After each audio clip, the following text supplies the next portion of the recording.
1,100 buds go into the water. Vessel went down in 12 minutes. Didn't see the first shark for about half an hour. Tiger, 13-footer.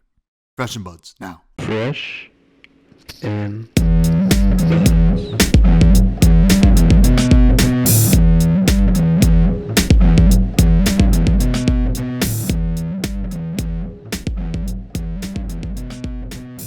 All right, folks, welcome back to yet another episode of Fresh and Buds. I'm your host, Tommy Fresh, and you are all my buds. And this week we have the High Seas set review here, constructed set review. I'm excited to talk about all these cards. We have pre-release this weekend, US Nats, and the full release the week after that, and then the rest of the world's national championships coasting right into the summer. Very excited to be talking about this set. We got a couple new heroes. More than a couple of new heroes, actually, and more than we probably thought we were going to get even, but we will talk about all that. I will be rocking this solo, and any help that I could get from any of you listening, the buds, throw it in the comment section if you're watching on YouTube, or just, hey, listen, DM me or something if I got something wrong, or drop it in the buds Discord as well. Most of these cards I've seen a little bit of, but I'm going to be analyzing them as I see them and kind of going through, kind of excited to do that and really, get my feet wet with the high seas, as it were. Now, our rating system. Let's talk about that. We have at the top, the best cards are Fresh to Death. These are your format-defining cards. They can also be super all-stars in their respective decks. They're just going to do everything the deck wants to do and more, and could even be a problem. Who knows? We will see. There are a decent amount of cards that fall into this, but, we will see how many actually shake out to be true Fresh to Deaths, because we're kind of looking at this in a vacuum, trying to get everything else involved in terms of how the meta will shake out, but in a vacuum, they might look like a Fresh to Death, and then in reality, we don't know. We'll see. We'll have to revisit. After that, we have a Fresh, just straight up Fresh. These are your kind of like deck-defining cards, right? They're going to be really good in the decks, really good in maybe a plethora of decks if they are generic or multi-class or something like that. Going to be very interesting to see, because we'll get into it. We have kind of a 4-class set, so there's going to be some kind of crossover there. These cards are just good, right? They're not going to be outstanding, but they're going to do exactly what you want them to do in the deck. And then after that, we have stale. Stale cards are, you're not super happy to throw it into your deck, but maybe certain heroes, we have a brand new class, well, technically 2 brand new classes. If we need to throw some kind of stale cards into those decks, we're just going to have to do it. And you're going to be happy with it. You're not going to be ecstatic.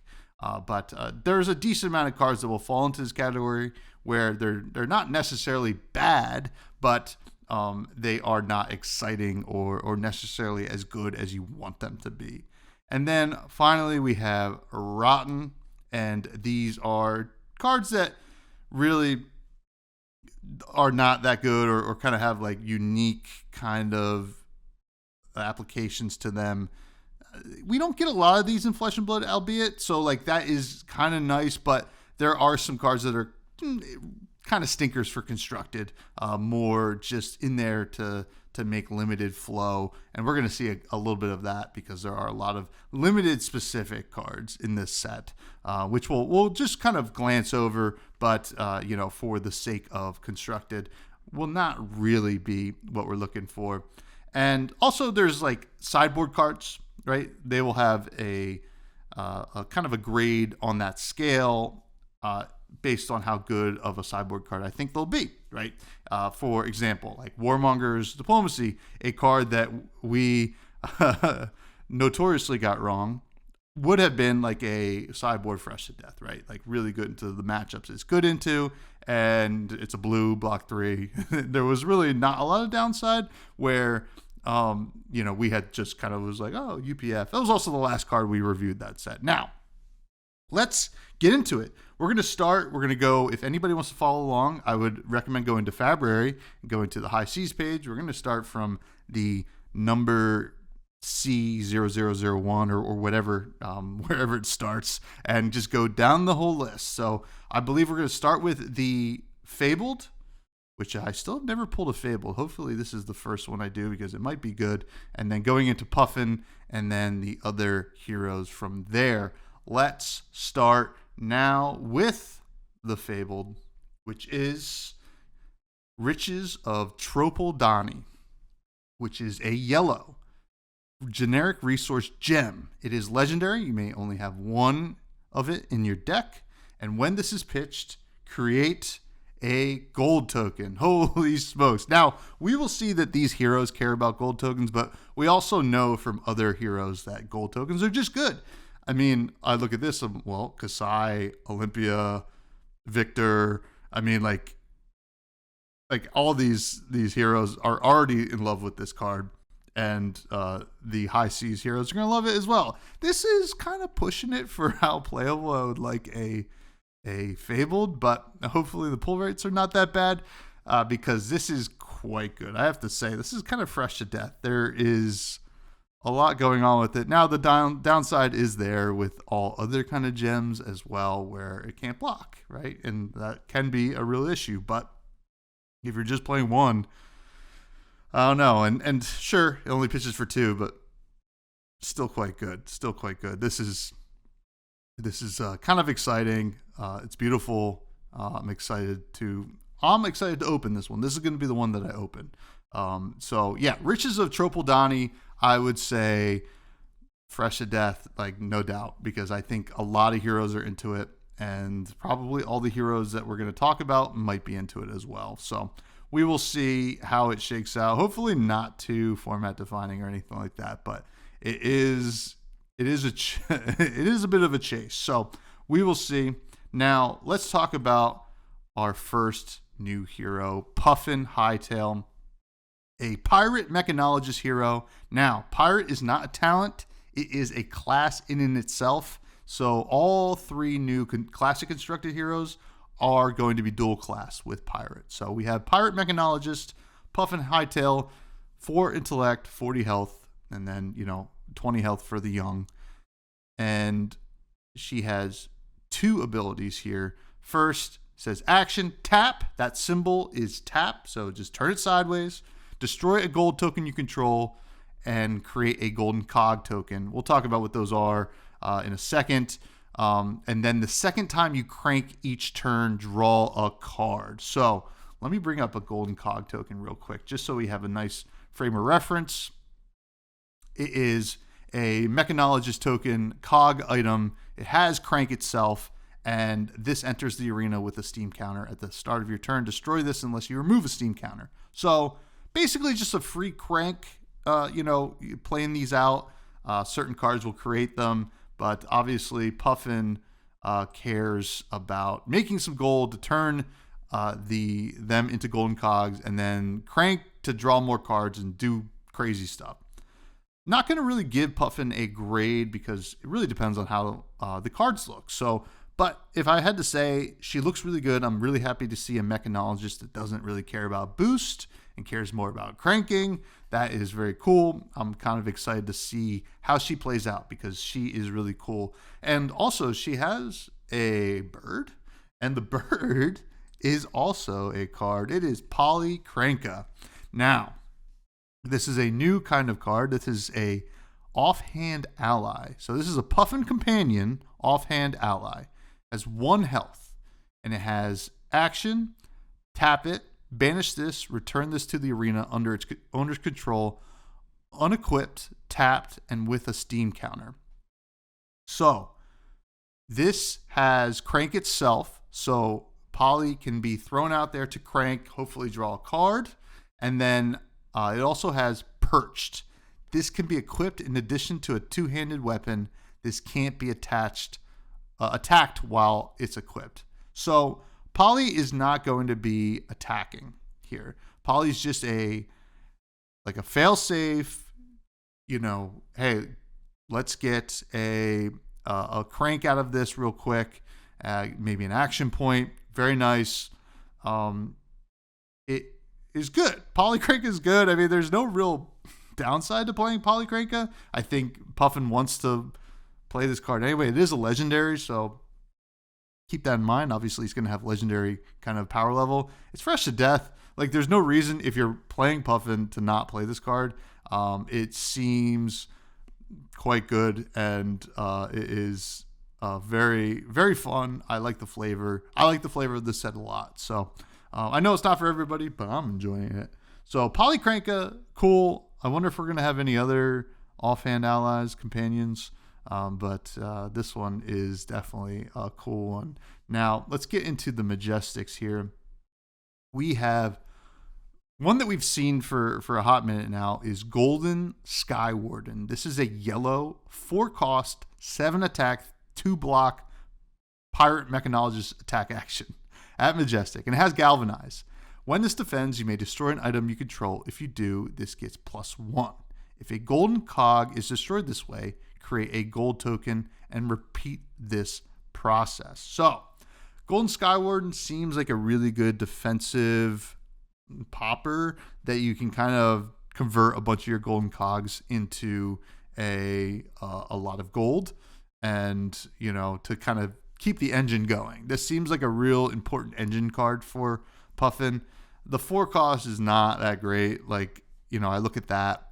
I don't know what the resource system will look like for Puffin, but I guess even with Teklo Foundry Heart, I guess you could see this kind of being pumped out a decent amount.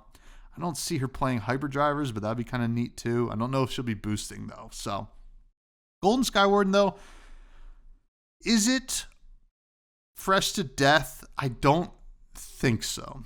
I think this is a very, very solid fresh, if not a high fresh. This is a card that is really just going to be kind of deck defining. Really, it keeps the engine going. It can be really defensive. It can also bash in for 7. It's got some good stuff going for it. It's yellow too, which is nice. If you need to pop some gold or whatever. But I do like Golden Sky Warden. Not entirely sure if it's a fresh to death level, but to me it feels at least high fresh and will work, just perfectly into the deck. Very synergistic. Now, we do have some I guess these are kind of like these kind of like ships, so we're going to see some ship action here. This is Jolly Bludger. This is a 2 cost yellow Pirate Mechanologist attack action. The attacks for 5 and blocks for 3.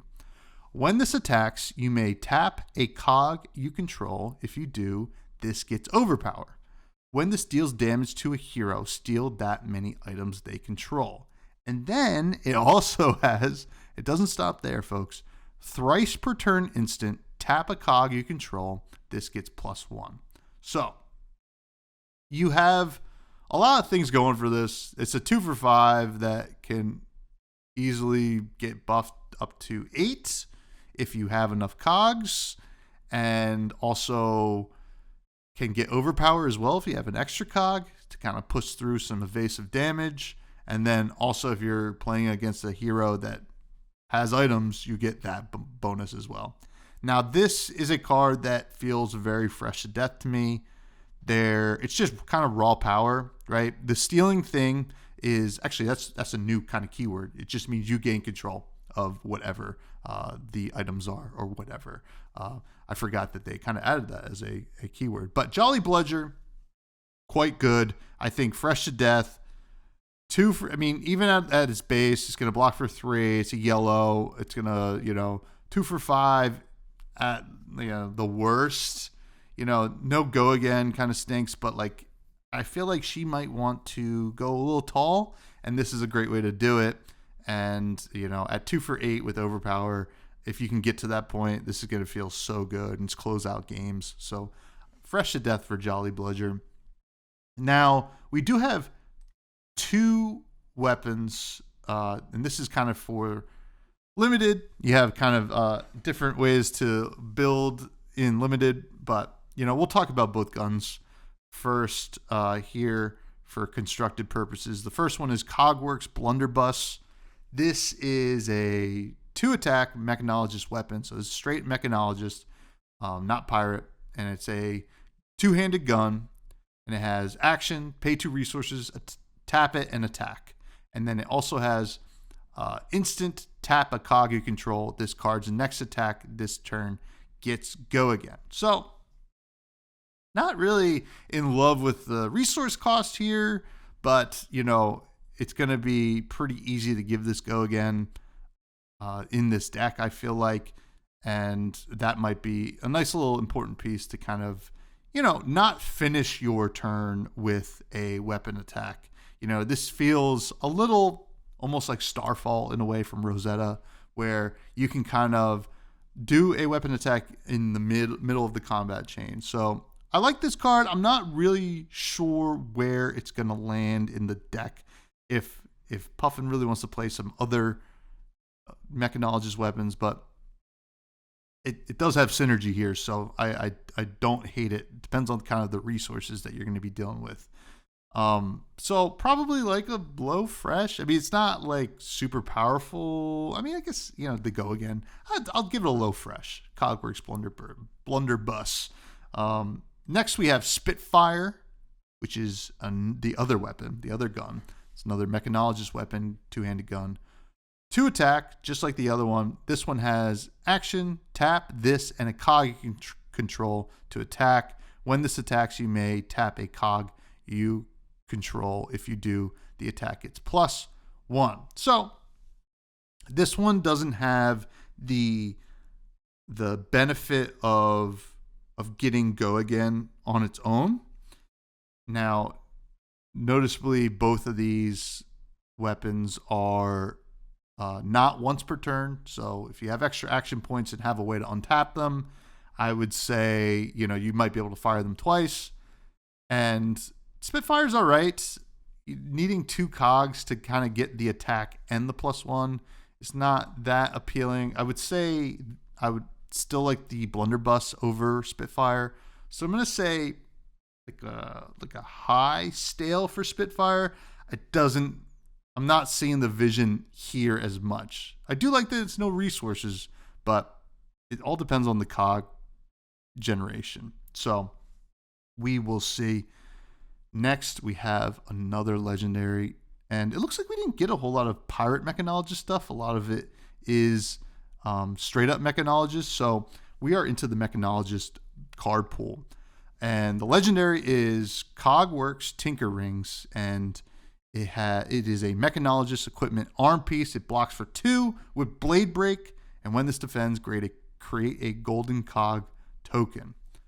So there you have it. This is kind of interesting because you are not going to really be able to use the action point from the crank on your block. Now, Puffin, if you're able to create 2 golden cogs defensively and crank both of them, you will be able to draw a card.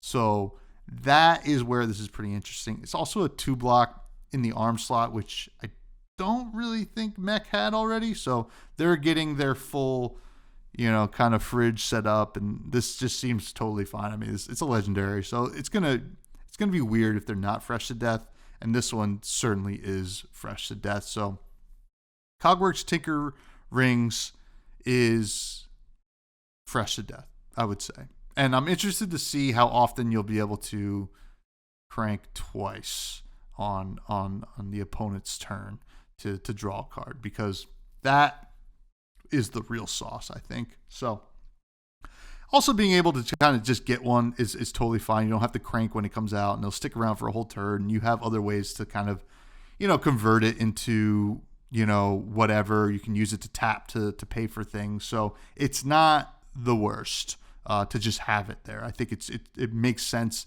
in the general synergy of Puffin. So very interesting, very cool piece. Really interested to see how it plays out in the deck. Next, we have a common Rust Belt, which is a mech equipment chest blocks for 1, has Battle Worn, and has instant tap a cog you control, destroy this, gain 1 resource. In a world where we have Teklo Foundry Heart, I don't really see this being playable. This is kind of like really like low stale, like I can't really give it rotten because it is 1 Battle Worn with some upside. So it's just kind of gonna lose to the competition here. That's just the kind of reality of it. Teklo Foundry Heart is just such a great chess piece, and sorry Rust Belt, you're really doing it. So low stale. It's gonna be cool and like commoner and stuff like that. I think people really enjoy it. Now we also have a really fun one. This is Unicycle. This is a mech equipment leg piece. Blocks for 1. Really fun art. It has Battle Worn. Another Battle Worn equipment piece. We're seeing a lot of that, which is kind of crazy at common. And it has instant. Destroy this. Untap a cog you control. So we've seen the tap symbol, and that's the untap symbol.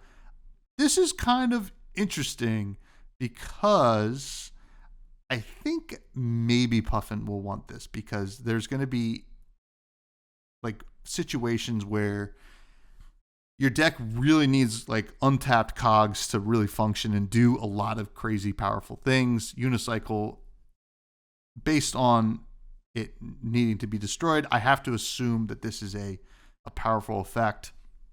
So I'm going to give it like a low fresh and like kind of wait it out. I don't know if it will see constructed play, but it certainly seems like a really good engine piece for some big turns. So low fresh for Unicycle, and honestly fresh to death for the flavor of that card. So let's get into some Majestics here. We have Cogworks Dovetail, another, flying ship here. It's a 1 cost red, 5 attack, 3 block mech attack action. When this hits a hero, untap all cogs you control. And thrice per turn instant, just like the other ship that we saw, which was the Jolly Bludger, tap a cog you control.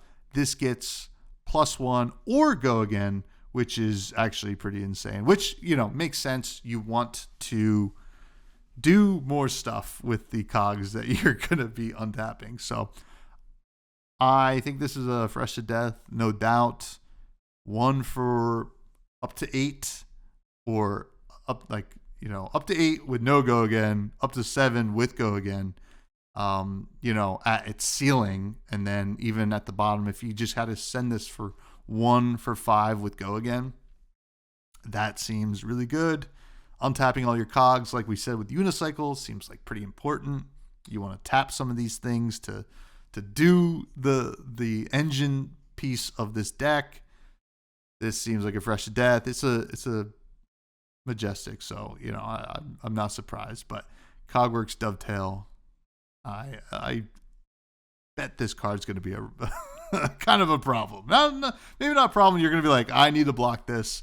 And golly, I hope they don't have 3 cogs to play with. So, the Cogworks Tinker Rings is looking a lot better just for creating more cogs to be able to tap. So, very, very good card.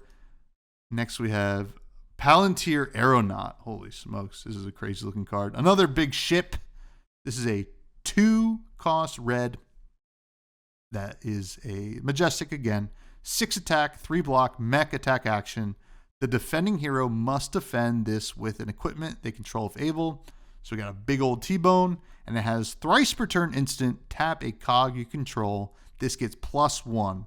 If this is the 3rd time you've activated this ability, destroy a defending card. Oh man, this is very, very interesting. It's kind of like the damned if you do, damned if you don't on the defensive side. And, I love the fact that this will just eat an equipment piece, right? It's going to be very annoying, I will say, and it's going to eat it. And then if it has like any kind of like useful ability after it's blocked, you're just going to, all right, how about we just destroy it? I'm going to tap all my cogs and I'm going to buff my Aeronaut, and destroy this scabskin leathers or whatever. And yeah, this seems pretty insane. I think this is really good. It's a popper as well. And also it's thrice per turn instant, so you can buff this to pop if they try to make it less or whatever, against Prism. Sorry, Prism. These ships look quite good. So Palantir Aeronaut seems like a fresh to death to me. This is a scary, scary card. I wonder if the next Majestic's going to be really scary as well. And I think it just might be. It is Cog in the Machine. This is a red 1-cost mech non-attack action that blocks for 3. Create 2 golden Cog tokens. You may tap a Cog you control. If you do, put this on the bottom of its owner's deck. Listen, I think just 1 cost, create 2 golden Cog tokens is great. Now, this doesn't have Go Again on its own, so you have to at least crank one of those Cogs to get your action point back. But you might be able to get all of them. Like, not all of them. You get 2 action points after this, which is pretty good. Which means you'll also draw a card. This is the second time you cranked. And yeah, this is the real cog in the machine for Puffin's deck. This card's pretty insane, and the fact that you could loop it and throw it back into your deck is also listen, folks, I think Puffin is looking pretty good so far. We will see how she ends up playing out, but the Majestics alone have been pretty impressive. So easy fresh to death on Cog in the Machine. This is going to perform so well in the deck. So watch out for Cog in the Machine, folks. Now we have one more Majestic for the Mechs, and that is Cogworks Workshop. This is a 1-cost mech non-attack action that blocks for 3. Create a golden Cog token. Put a steam counter on up to 2 Cogs you control. Another engine piece.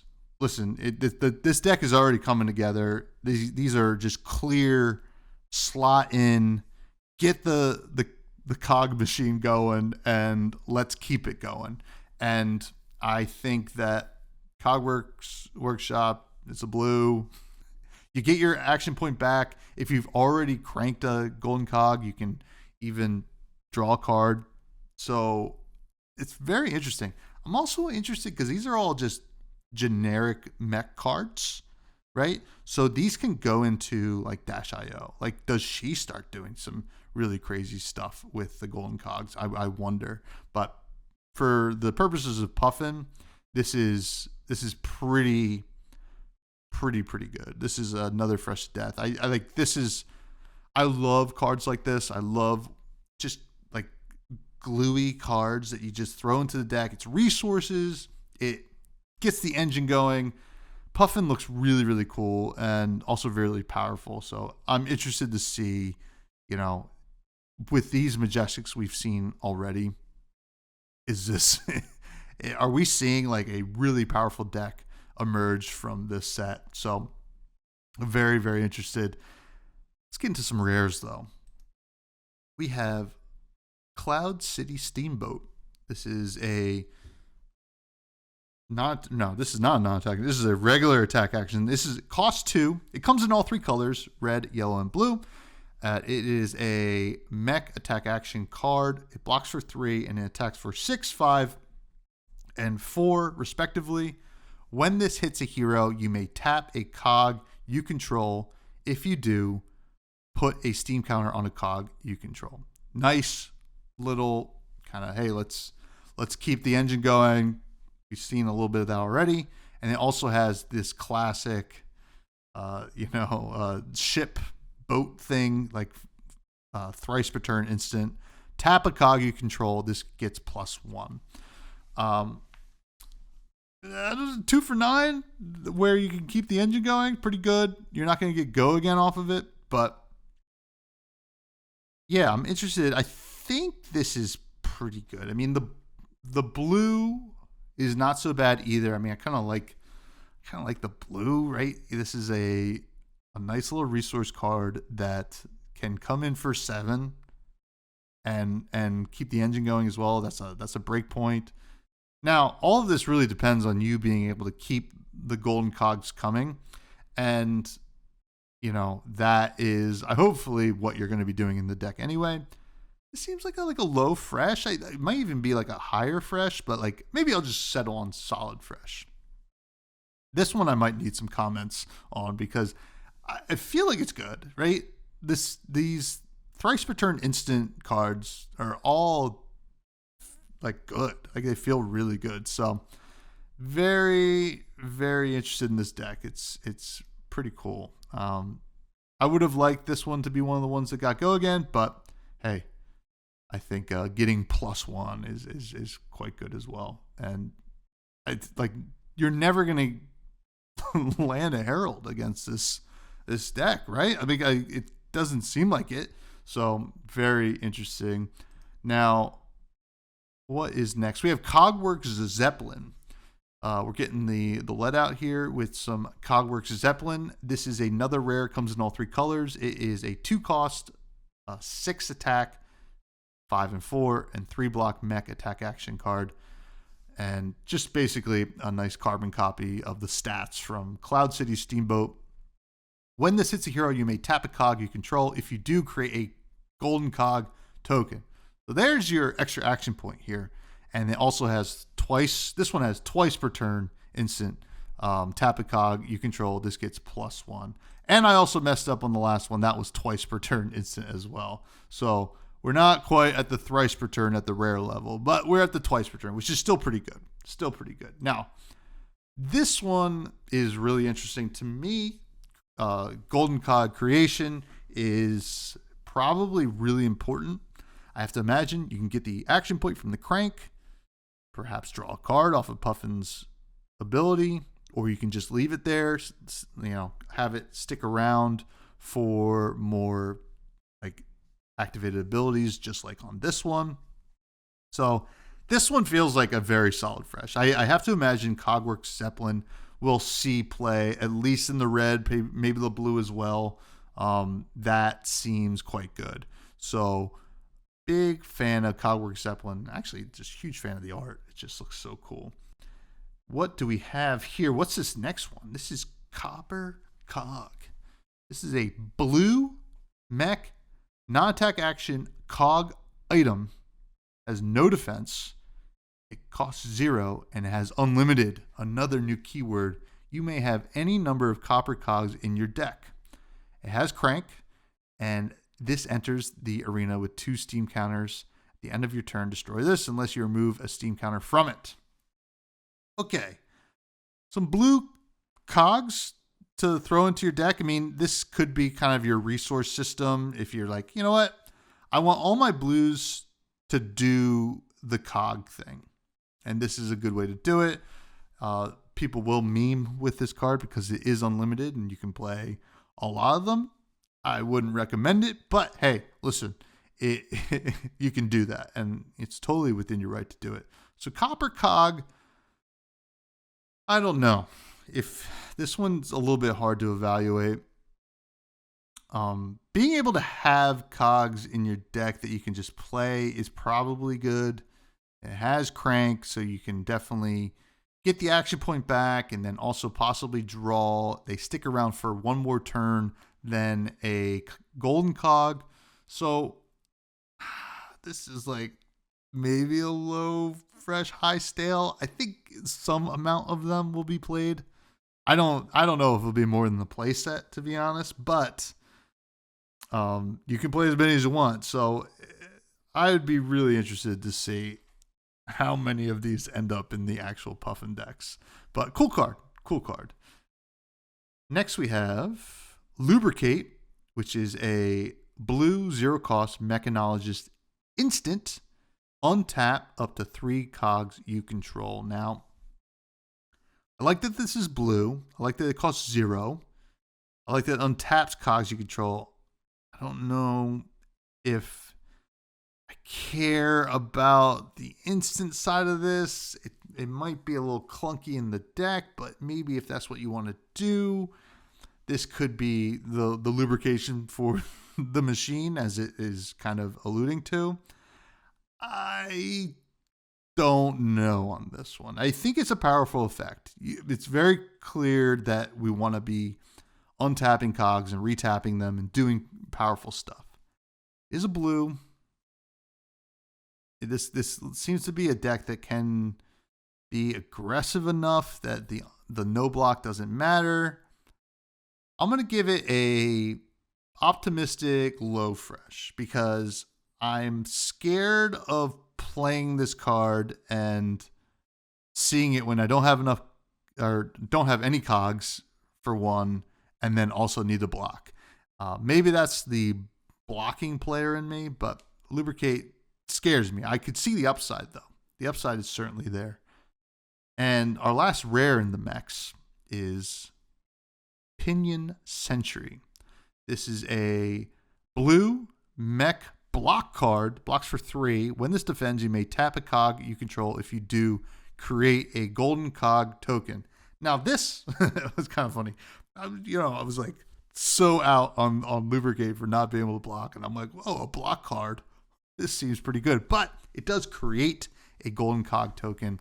And like I was saying, I think the cog creation is the most important thing here because we see a lot of benefits and payoffs for having them. And Pinion Sentry is a blue that blocks. Can't arsenal it, unfortunately. I mean, you can. You'll just get screwed. But it does what the deck wants to do. Like, I think this is probably like a solid fresh. I like this card. I think it's pretty simple, but does a lot all the same. I'm going to say solid fresh for Pinion Sentry. And that'll bring us to the commons. We have, funny enough, we have another ship. Now, these will have, since they're common, they'll have once per turn instant instead of twice or thrice. So, Cloud Skiff is the first one. Comes in all 3 colors. Costs 1. Attacks for 5. Blocks 3. It's a mech attack action. And it has once per turn instant. Tap a cog you control. This gets +1 or go again. This is good. I think we're going to see another one that might be a little bit better here after that. I still think it's fine. This is basically your zipper hit of the deck. I mean, you can even play zipper hit in the deck as well. But being able to kind of either get go again or the +1 feels pretty good. At the red, not really interested in the other colors so much, but being able to kind of go Cloud Skiff into like a Jolly Bludger or something like that seems like actually really powerful. So that is something that I'm kind of interested in. How many of I think you'll probably play the red. So because of that, it's probably like a solid fresh. If not a lower fresh tier, but I think it's in the fresh realm. Next, we have basically a very similar card, but I think a lot better. This is Sky Skimmer. This is a common mech attack action card. Comes in all 3 colors. It costs 0. Attacks for 4, 3, and 2, and it blocks for 3. And once per turn instant, it has the same ability. Tap a cog you control. This gets +1 or go again. There's no doubt that 0 for 4 with go again that blocks 3 is good. I think the fact that this could be a 0 for 5 is pretty crazy too, because you're also going to be making cranking items that you can get extra action points, so you might not even need that go again. The red is, I think, probably a fresh to death. This is like the marquee common for Puffin. So I gotta say that this is one heck of a card. Sky Skimmer at the red is very good. I would even look at the yellow too, because yellow can just be a 0 for 4 as well. Maybe not as with go again, but like I said, you can get extra action points in this deck. So yeah, Sky Skimmer, very good. Basically like looking at zipper hit and 0 to 60. It's you kind of have to evaluate how good they'll be in the deck based on that kind of similar vibe, I think. So as like a non-mech player. But Puffin's looking pretty cool, so that might change. What else do we have in mech? We have Teeth of the Cog, which is a 0-cost mech attack action card that attacks for 4, only blocks for 2, but it does have Galvanize. When this defends, you may destroy an item you control. If you do, create a golden cog token. So, this is kind of interesting. It comes in all 3 colors too, by the way, and attacks for 3 and 2, respectively. This is an interesting one. I think this is good. I don't think it's great, but like, golly, just creating a golden cog token defensively. This is a way to draw with the arm piece. I kind of like that. Replaces itself. And then, sure, you're going to lose the golden cogs because you crank them on your turn, or on your opponent's turn. And then when it hits your turn, since they won't have the steam counters, you'll lose them. But I don't know. This is pretty good. Like, I don't think it's great. This is more of like I like this card because I could see the vision. And I think I'm going to have to give like a low. I'm going to give it personally a fresh, but it's probably going to perform more to low fresh. And I wouldn't be surprised if it gets creeping into the stale realm. But the block 2 is brutal. It's not like your classic Galvanize from Bright Lights where it's going to get the +2. But I think creating a golden cog is worth more than the +2. So Teeth of the Cog. And it can attack for 4, right? For 0, which is nice. So Teeth of the Cog, interesting card. What about Tough Old Wrench? This is, I think, basically the same card, except cost shifted. This is a 2-cost mech attack action card that attacks for 6, 5, and 4 respectively. Comes in all 3 colors. Blocks for 2, and it has Galvanize. When this defends, you may destroy an item you control. If you do, create a golden cog token. Not as high on this as I am with Teeth of the Cog. I think you're going to have a pretty high critical mass of 2 for 6s already. It's nice that it creates the golden cog, but I don't know how much of this effect you would want in the deck, and I feel like I'd want Teeth of the Cog first, or, before that. So I have to give it like a solid stale. If this is really what we want to be doing, it could creep up, though. And I totally understand that, but Tough Old Wrench, I think, will be a stale for me. And next we have Gold Wing Turbine. This is a mech non-attack action, blocks for 3, costs 2, comes in all 3 colors, and it says your next Mechanologist attack this turn gets +3, +2, or +1 respectively, and it creates a golden cog token.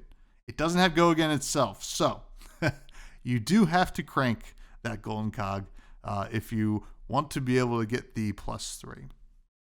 This is an interesting one. It blocks for 3, which is nice. Costs 2, which is not so nice. Gives +3, which is okay.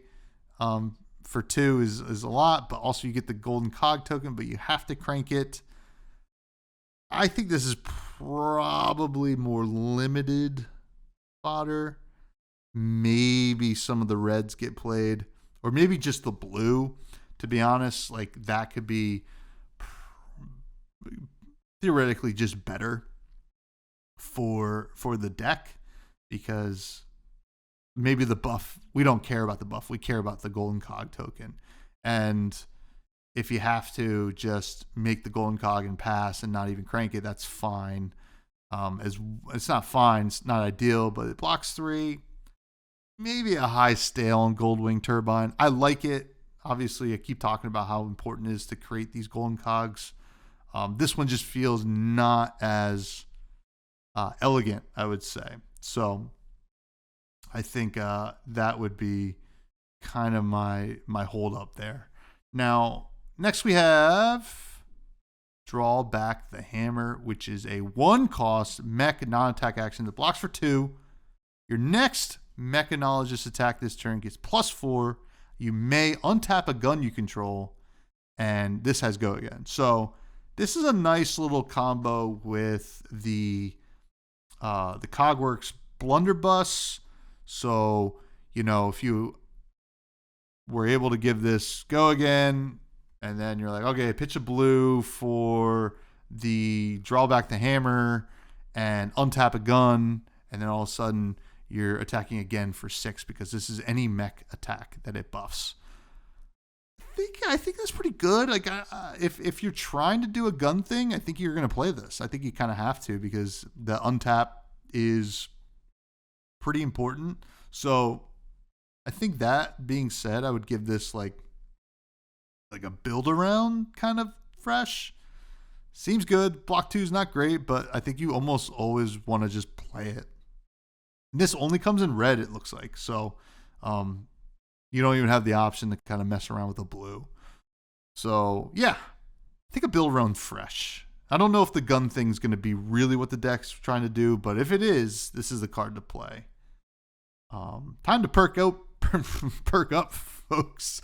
We have another one that is pretty interesting, which is another mech non-attack action that blocks for 2, costs 1, only comes in red. It is a common. Your next Mechanologist attack this turn gets +4, and you may untap your hero. And this has go again. So that part does not really apply to any of the other mech heroes, but it does apply to, of course, Puffin, who will be able to destroy another gold and create a golden cog token. So that is kind of interesting, and given the +4 is good. It's certainly not bad. I could see this being played as well. Block 2 is brutal. How often is she going to actually be converting the gold into the golden cogs, and as opposed to just getting the golden cogs from your own cards is kind of hard to see right now, but I could see this being played. I'll give it a low fresh to kind of, play it safe. Could be a high stale. So, yeah, perk up, low fresh, high stale. We will see. And then the last mech card is Tighten the Screws. Yet another kind of this kind of cycle here.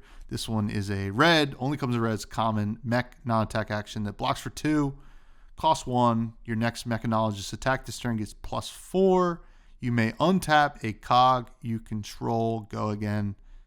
So, I mean, these are all a lot of upside on like one card when you think about it. And I do like them. This one feels pretty good, right? You're playing this before one of your ships. You have an extra cog now if you already tapped one. To do the once, twice, or thrice per turn instant ability, giving +4. I need to see it all happen. I need to see it come together, but I can see this being a like a solid fresh or like a low fresh, but I could be wrong on all 3 of these, and they're all in the stale range, but these all seem good to me. But that's the mech stuff. We're going to get to Necromancer right now. And we got to start off Necromancer with the big cheese himself. It is Gravy Bones, Shipwrecked Looter. This is our brand new Necromancer hero. Dual class, like I said, Pirate Necromancer. And he has some text that we need to be talking about. Instant tap, Gravy Bones. Destroy a gold you control. Draw a card, then discard a card. Okay, nice little looting kind of ability there. What could it mean? Maybe we're going to be putting stuff in our graveyard to resurrect. Excuse me. If a blue card has been put into your graveyard this turn, you may play cards with Watery Grave from your graveyard. Now, what is Watery Grave? We'll talk about it, but basically it's a text or a keyword that allows you to play them with Gravy Bones ability, but when they leave the arena and go into the graveyard, they'll go in face down, so you can't continue to recur the same ally. Yes, they will be allies, and some other things will have Watery Grave too. But yeah, very exciting. Necromancer's kind of been a lot of people's, like really excited to kind of have hero, and honestly, just so flavorful. Kind of this undead pirate, very very neat. Excited to see what the rest of his card pool does, and if it's any good. Starting with his offhand, which is, I think it's pretty much confirmed there's no actual weapon. We just have a pirate necromancer equipment offhand. It has instant, tap this, look at the top card of your deck. So you're able to kind of see what you're going to be drawing and discarding with Gravy Bones' ability, which is nice. And then you kind of can do that every turn, right? Things on tap at the end of your turn, just so you know. That's pretty important to know, especially with the things that will tap more often, especially in this class. And then it also has the first card with Watery Grave you play from your graveyard each turn gets Go Again. This is going to be pretty important for the hero and what he's trying to do, because these allies, as you will see, don't have Go Again on their own. So you really want to be able to kind of do something with them or play something else after when you play your allies. And Compass of Sunken Depths allows you to do that. So this is kind of like just by like a de facto Fresh to Death here, kind of like Storm of Sandakai, I think it was, for Dromai. Kind of needed it to make the deck run. This is basically just that as well. So Compass of Sunken Depths is pretty important for the deck. We also have a common equipment. This is Washed Up Wave. This is a Pirate Necromancer equipment arm piece. It has 0 block, but it has Blade Break. What's going on here? When this defends, you may discard a card or destroy the top card of your deck. If that card has Watery Grave, this gets +2. So it's a little 2-block arm piece where you can like get rid of one of your Watery Grave cards from your hand, or you can activate the Compass and then take a look and hopefully get a Watery Grave off the top of there. I don't think this is bad. I don't know if we might have better options in the pirate slots, but Wash Up Wave is certainly not a bad option. I think this is actually totally fine to kind of get the synergy of the Watery Grave stuff going for the hero. Gonna give it like a optimistic fresh for a common. That's not bad. I mean, blocking 2 at common at the arm slot is pretty good. So I like Wash Up Wave. I am interested to see if this is going to be the choice for the deck once we really hit Classic Constructed here. So very interesting. Now let's get to some Majestics, the cool stuff. We have, I think, the only defense reaction in the set. This is Blood in the Water, a 0 cost, 4 block, red Pirate Necromancer defense reaction. When this defends, you may discard a card or destroy the top card of your deck. If that card has Watery Grave, this gets +2. Okay. I think this is, I think everybody who listens to the show knows how much I like defense reactions. I would have liked a trap or 2 in this set, but we didn't get one. That's okay. It's okay. But this is actually pretty insane. I think if there was anything to get me to play Gravy Bones, it would be this card. This is so cool. A 0 for 6. I mean, am I reading that right? If the card has Watery Grave, it's just +2 defense. It's blocking for 4. Yes, when this defends, holy moly. I think this is so good. This is kind of a Fresh Death to me. And we'll see that these allies, they don't have the ability to block on their own, right? And this is why Blood in the Water is going to be good. I think Wash Up Wave, like kind of converting them into defense, is going to be pretty important. And then also getting them into the graveyard so that you can play them at a later date is pretty important too. This is Fresh to Death, no doubt. I think this card's pretty awesome. Now, next is a card we saw a while ago. This is Chart the High Seas. This is a blue 0 cost, Pirate Necromancer non-attack action that blocks for 3. Nice little blue, block for 3. Look at the top 2 cards of your deck. You may pitch a blue card from among them. Put the rest into your graveyard. Create a gold token for each yellow card you put into your graveyard this way. So, the allies they tend to be yellow. So you kind of want to throw them in your graveyard, and you're going to get a gold for this. Pretty good. This is a blue. It has go again as well, this card. This is also a fresh to death. I have to imagine a lot of the Majestics for this hero are going to be pretty insane because it's the first time we're seeing Necromancer. We gotta load them up with some good stuff, and Chart the High Seas is definitely no exception here. Just being able to just pitch a blue off the top is pretty good. And we're gonna see some a keyword I think later in the pirate section that cares about blues in your pitch zone. So Chart the High Seas, easy fresh to death, gets everything going, gives you a gold to be able to activate Gravy Bones with. Love this card. This is really sick. Really neat art as well. I was wondering if we were going to get a Marvel of it, but I don't know. Maybe later. I don't know. But it looks awesome. So, and of course it's Carlos Cruchaga, who just is always killing it. And after that, we have Give No Quarter. This is another blue 0 cost Pirate Necromancer non-attack action that blocks for 3. The next 2 ally cards with Watery Grave you play this turn cost 3 less to play, and this has go again.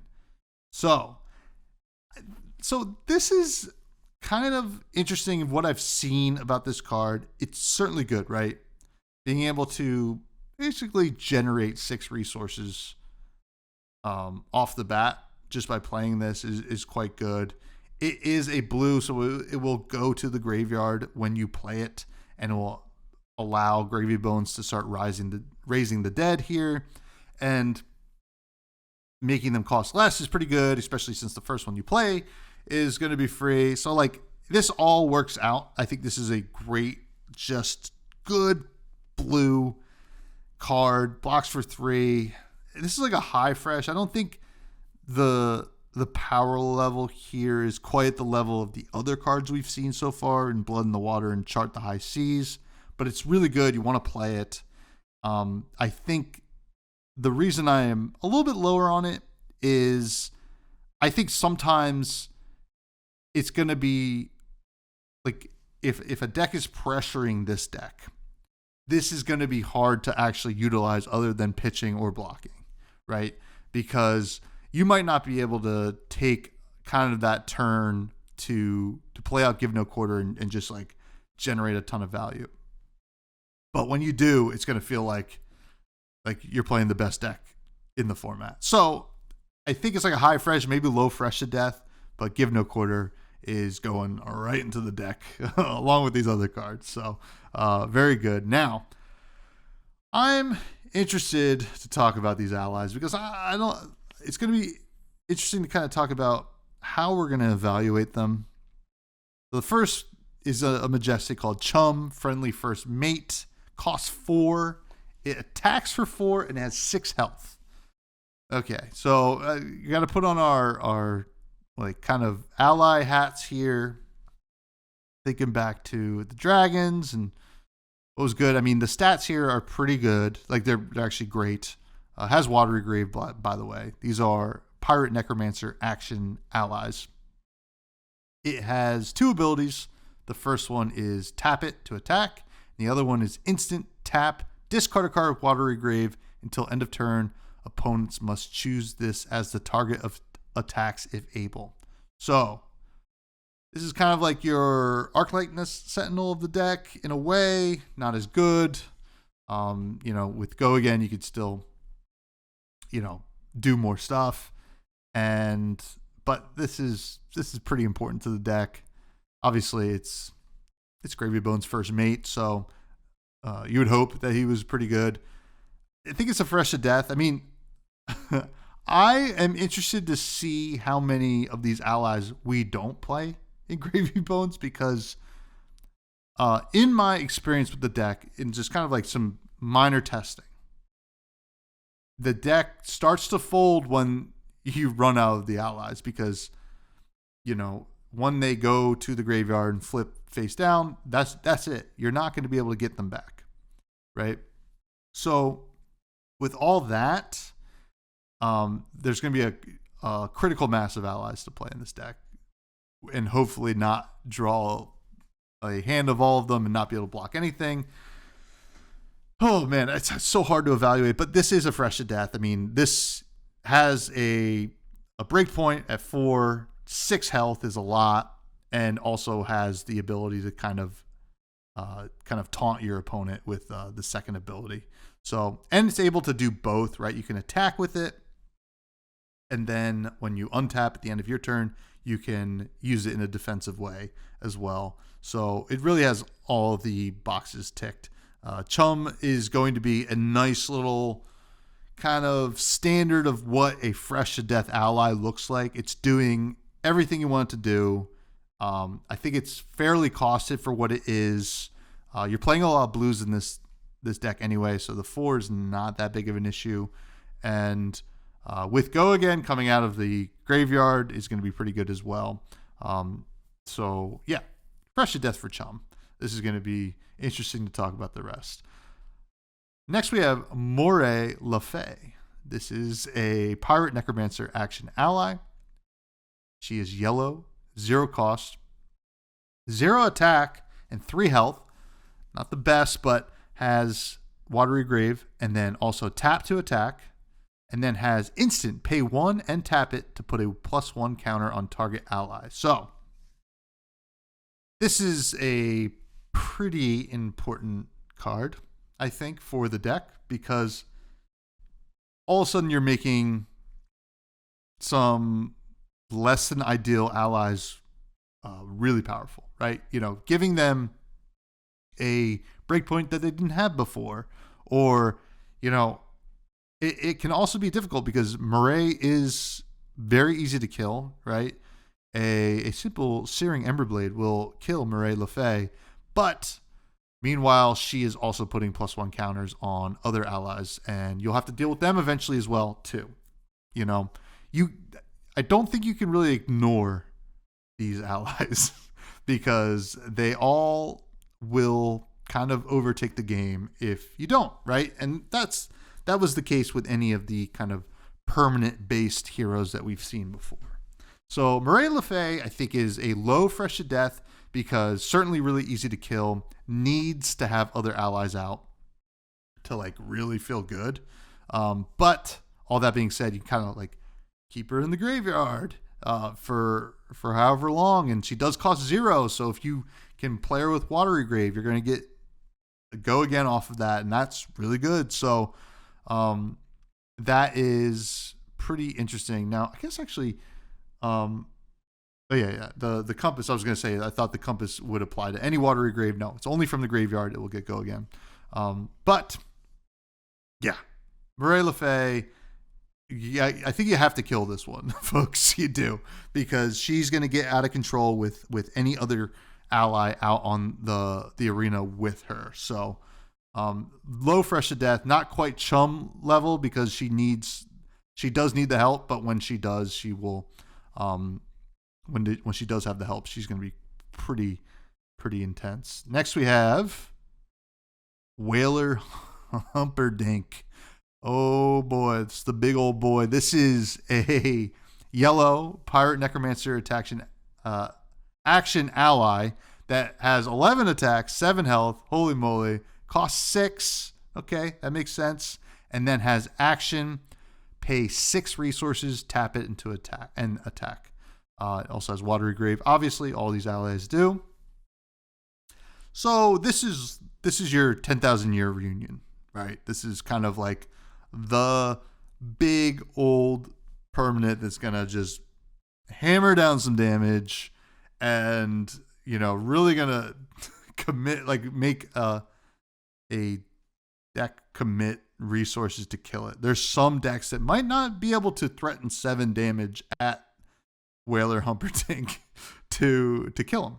So this is, I think you play him. You play Whaler Humperdinck. I think it makes sense. You're playing a lot of blues, so it's really not that big of a cost to play him anyway.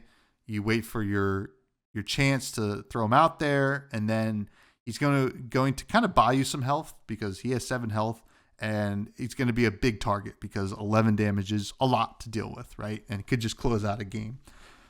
I think low fresh to death as well. There's going to be some matchups where I feel like he's just going to be a little too slow, which is fine. I don't think all these allies can be busted like in every kind of matchup, but where Moray needs another ally to make work, Whaler needs the time to kind of cook and really just slam down some skeleton damage here. So I like Whaler. I think low fresh to death, you're kind of throwing in the deck. It's going to win a lot of games. It's going to have some really like big moments and polarizing matchups.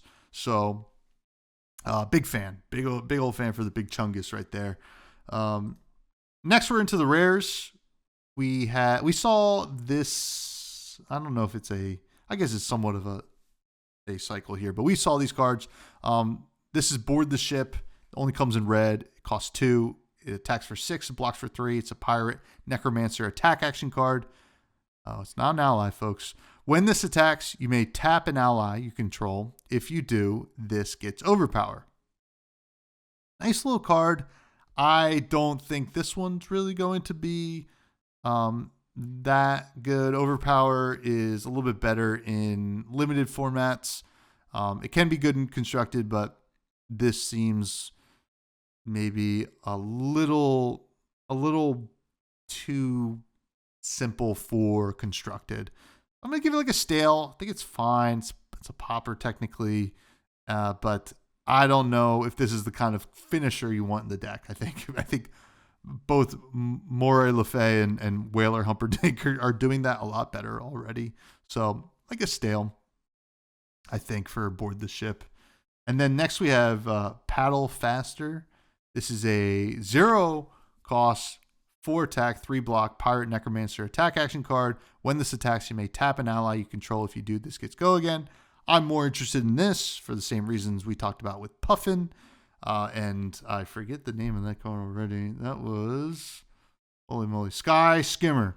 Paddle Faster kind of is doing that kind of power level here. I don't know if you want to be tapping your allies so much in this deck, but I think a 0 for 4 would go again is going to be good. And I think there's going to have to be some kind of 2-pronged attack because you can't just do the whole ally thing. We saw it with Dromai, like you could do big dragons or whatever, but it kind of folded to certain matchups.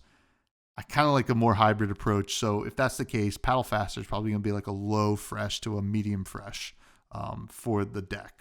And then Hoist 'em Up is a pirate Necromancer block. It's a red. Only comes in red. It's at rare. Blocks 4.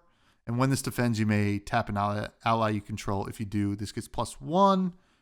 I think Blood in the Water is doing the better thing here, right? I don't see this actually seeing play and constructed that much. Blocks are like the blocks have to be really good to get in there, and Hoist 'em Up is fine, but I don't think it's that good. So I have to give a stale to Hoist 'em Up.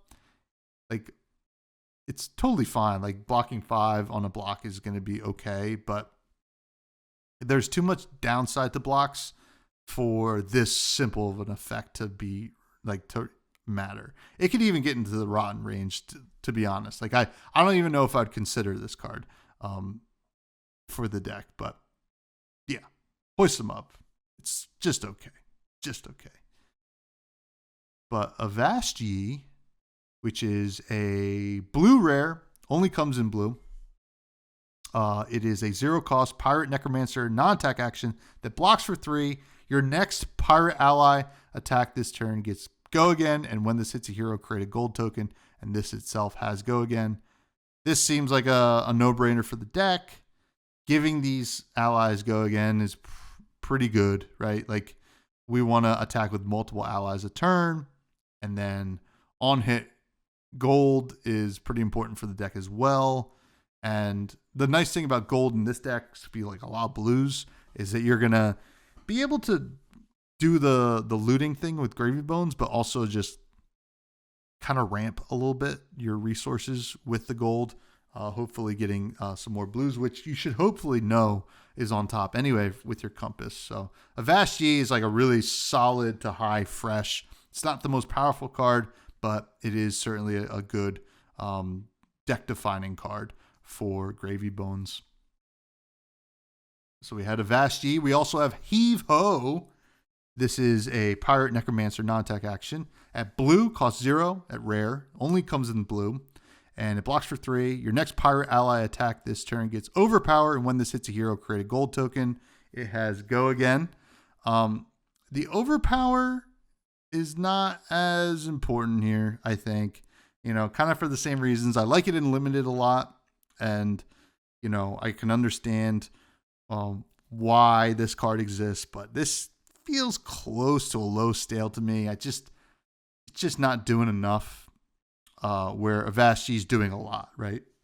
It gives you more damage in a turn, hopefully, right? To be able to attack with an ally and then another ally, or attack with an ally and then send like a command and conquer afterwards or something like that, where this is just going to let you force in an ally attack and get a gold token, which is good. I mean, like this is good on like Humperdinck, but I don't think it's going to be cutting the mustard for constructed. What about Yo Ho Ho? If it shows up, Yo Ho Ho is another blue pirate necromancer non-attack action that blocks for 3. Your next pirate ally this turn gets +1, and when this hits a hero, create a gold token. Go again for the same reason as Heave Ho. I don't really love it. I think you're going to want a critical mass of blues in the deck. I just can't see past Avast-G in this cycle, kind of needing these other two. I think there's going to be better options. You're definitely playing Call to the Grave, which is already a blue that we, have.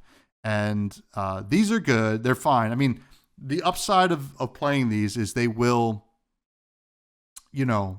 turn on Gravy Bones' ability to play things from the graveyard when you play them, which is not the worst, but I still think that there's just going to be better options. So I'm looking the stale for Yo Ho Ho and Heave Ho. But Avast-G, that was the real mustard there. So let's get to more allies though. We want to see these allies.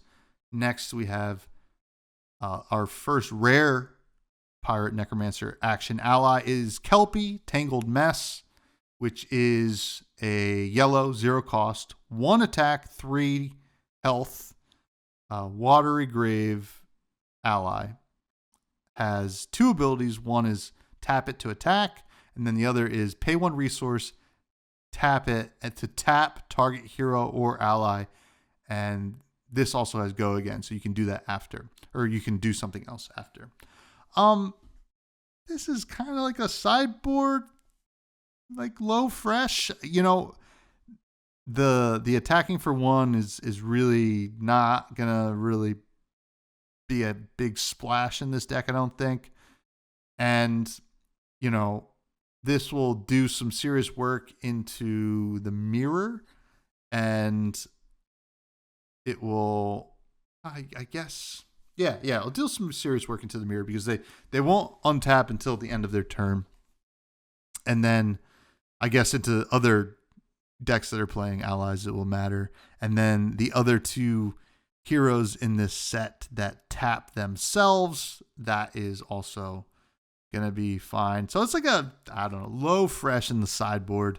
I guess if Gravy Bones is really popular, you're going to be playing this in the sideboard anyway. So, yeah, Kelpie, kind of interesting. I mean, makes sense why she's here. It makes sense in the limited format, but not super exciting in constructed.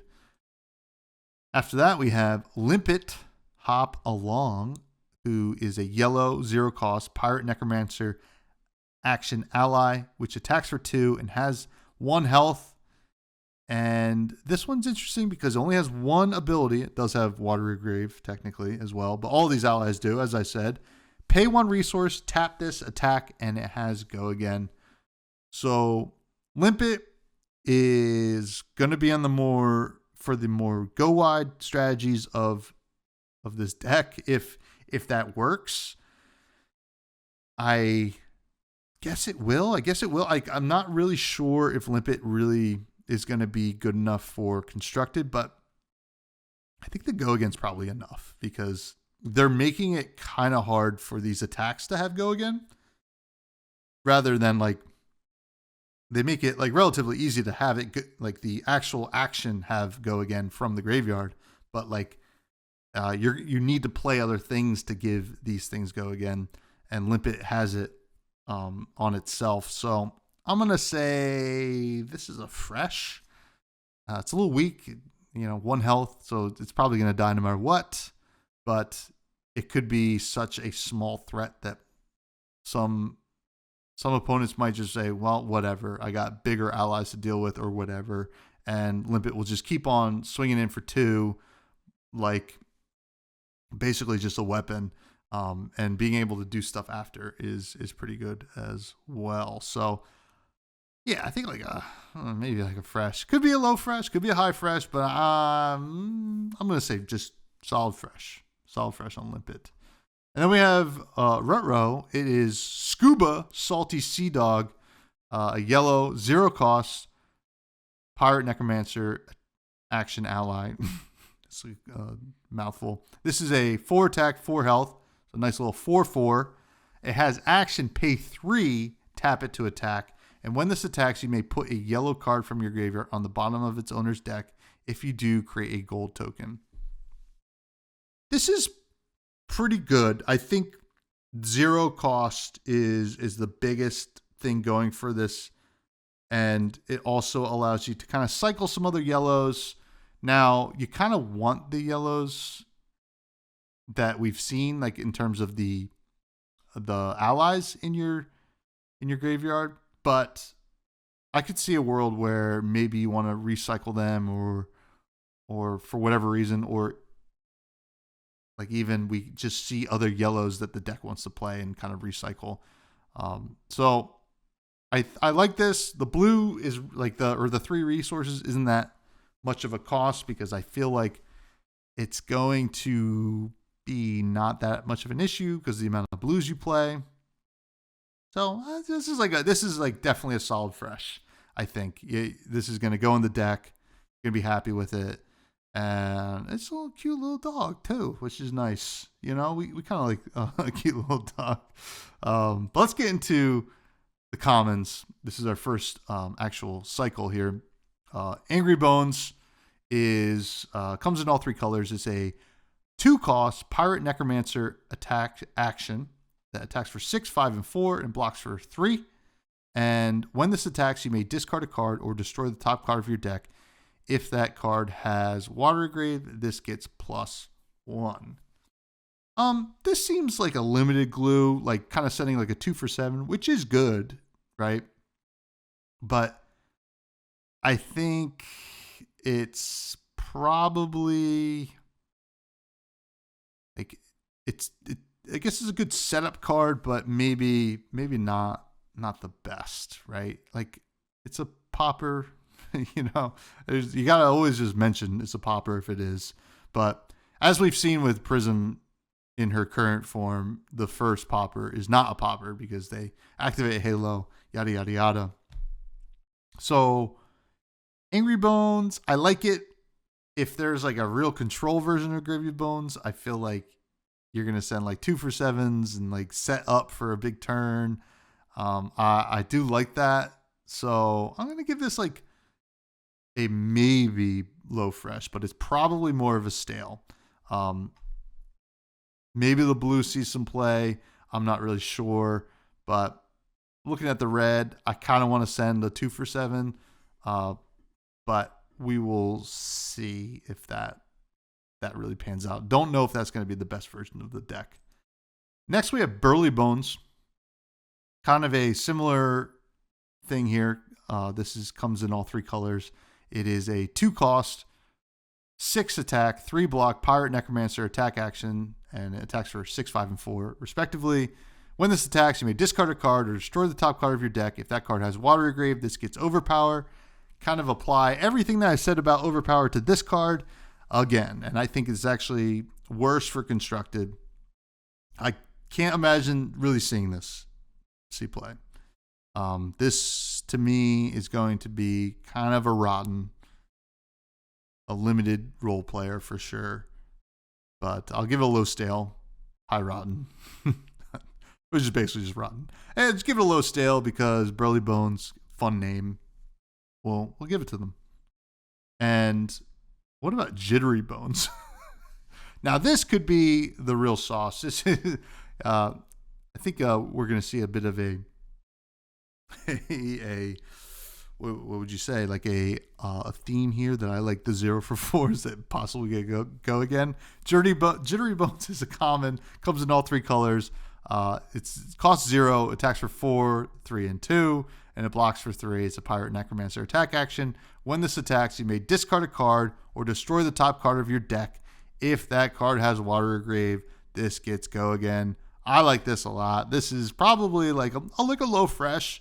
I don't know if it's like really what the deck will want to do. Like, it's kind of hard to see how this deck will operate yet, but if I had to guess, this is going to be the red is going to be worth it, right? Just sending a 0 for 4 with go again that throws something into your graveyard to later play is pretty good. If you already have an ally out too, you can attack after this. Yeah, I think this is going to be. I would be shocked if this doesn't see play in the deck. So I'm going to give it a fresh. The other colors not so much, but definitely the red. And next we're into Restless Bones. We've seen a lot of bones here. And this is interesting. This is a 2 cost, 6 attack, 5 and 4 in all the other colors. The red I'm talking about right now is Pirate Necromancer attack action, 6 attack, 3 block. When this attacks, you may discard a card or destroy the top card of your deck. If that card has Watery Grave, this gets go again. What is this? Endless Maul? No, not Endless Maul. Dread Screamer. This is Dread Screamer or Wild Ride that can block. I don't know. Maybe the former Brute player in me really likes this card. Also, it's kind of like, as a former Brute player, I'm like, well, this is actually would have been awesome if it was just a Brute card. But Restless Bones, I think, is good, right? Like, attacking for 2 for 6 with go again into an ally, it seems really, I don't know. I think that seems pretty good. Now, it's worth noting that all the allies are yellow, so they're not going to turn on Gravy Bones' ability, though there are some Watery Grave blues that we'll talk about eventually that I don't know if they'll see play in Constructed, but it would be kind of interesting to kind of play those with Restless Bones and Jittery Bones to like kind of go like tall and wide with your allies and these kind of like role filler cards. So I like Restless Bones, probably like a low fresh.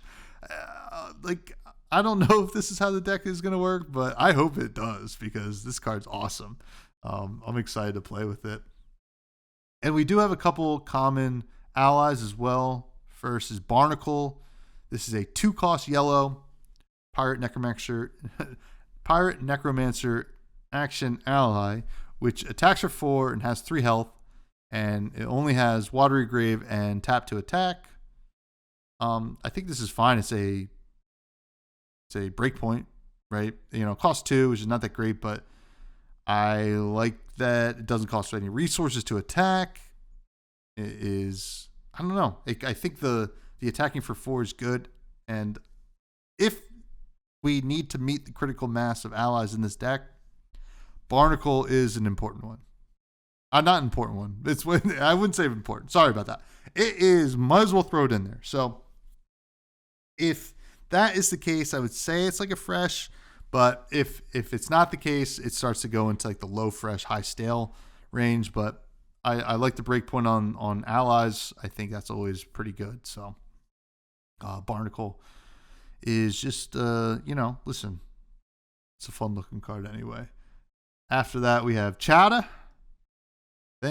Yes, Chowder, Hardy Cook. This is a 3-cost yellow, Pirate Necromancer, action ally. 3 attack, 3 health. Tap it to attack, and then instant tap it to gain 1 life. And it also has Watery Grave. This one I like a lot because you might have to take some heavy hits while you set up this deck. And gaining some life back is probably pretty important. I like that Chowder can gain a life immediately after entering the arena if played from hand. Yeah, I like Chowder. I think this is going to be one that does just get thrown in because of the utility there. So I gave it like a fresh for Chowder, the Hardy Cook. And I do love Chowder, so bound to like this card for sure. But what about Cutty Shark? Quick Clip. This is 1 cost yellow, 3 attack, 4 health. I'm liking that. Pirate Necromancer, action ally. It has action, pay 1 resource and tap it to attack. And then once per turn action, you can pay 1. Your next ally attack this turn gets +1 and not go again. The action has go again. So you can pay 2 resources to attack for 4 every turn with Cutty Sark, or also give something else the +1. I think Cutty Sark is fine. I like the 4 health. We have a lot more 3s running around than 4s than we've had in previous metas. So maybe Cutty Sark kind of makes it into the deck here. The resource is always a little weird when we see other ones that kind of attack for free, essentially. But it only costs 1, and it looks really cool, and it's kind of scary. So let's give it a low fresh. Cutty Sark, quick clip, low fresh, giving nice buffs. Not bad at common, for sure. And then we have Rigor Mortis, which is one that we saw a while ago. This has 6 attack, 1 health. It costs 1. It's yellow. And it has action, pay 1, tap it to attack. This is kind of just a big old stick, right? You know, it will fold to any attack, but it is attacking for 6, which is not for nothing. I think this one's like fine. I think like against decks that aren't going to go wide, I feel like this is going to do some serious work. But you board this out against Ninja or anything that's going wide, because they'll just, let me just kill that really quick and still offer a lot of damage at you. So it's like a sideboard low fresh. I think you just, I don't think you can really play it into like a Syndra or even an assassin, right? Because they're just going to pick off the 1 health like immediately. So gonna have to give poor Rigor Mortis just a probably sideboard low fresh, but it will do fine in certain matchups, I think. Next we have Shelly New, Hardened Traveler, which is a Pirate Necromancer action ally, yellow, cost 2, 4 attack, 5 health, which I do like. And then it has action, pay 3, and tap it to attack. And then it also has instant, tap it. The next attack action card you defend with this turn gets +1 defense. I do like this. I like this a lot, actually, because 5 health is kind of like really out of the range of the aggro decks. A lot of the aggro decks, I mean, like KO will just kill this anyway. I think KO probably has a good time into a lot of these allies. But that being said, being able to just make your attack actions into 4 blocks, and when you play a lot of non-blocks, this can kind of help make up for it over the turns. And then if you need to attack, it's still a breakpoint at 4. I actually like Shelly a lot. I could be overanalyzing Shelly, but I think I'm going to give this a high fresh because I want to play with this card. This is kind of doing the things that I want to do. And I can't imagine it's bad. I mean, it could be bad, but I don't know. Could be good.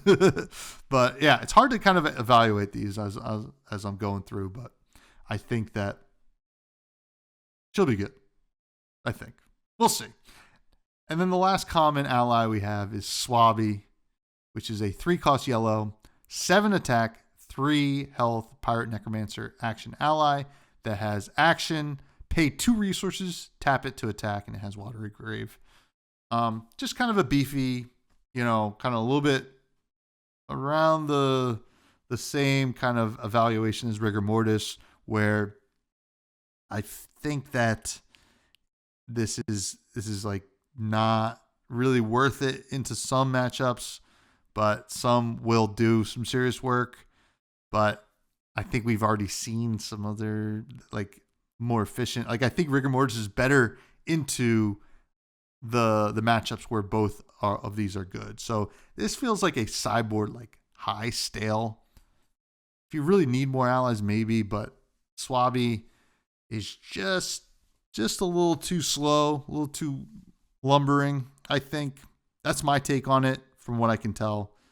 But feel free to let me know if I'm wrong because these are really hard to evaluate. These really are. Now, we have 2 Necromancer cards, and then we're getting to the Ranger stuff. Dead Threads, some art we've seen like a while ago at this point, but which is pretty awesome. This is a Necromancer equipment chess piece at Legendary. Blocks for 1, has Blade Break, and then instant tap, gain 1 resource. Activate this only if an ally has been put into your graveyard this turn. So nice to be able to get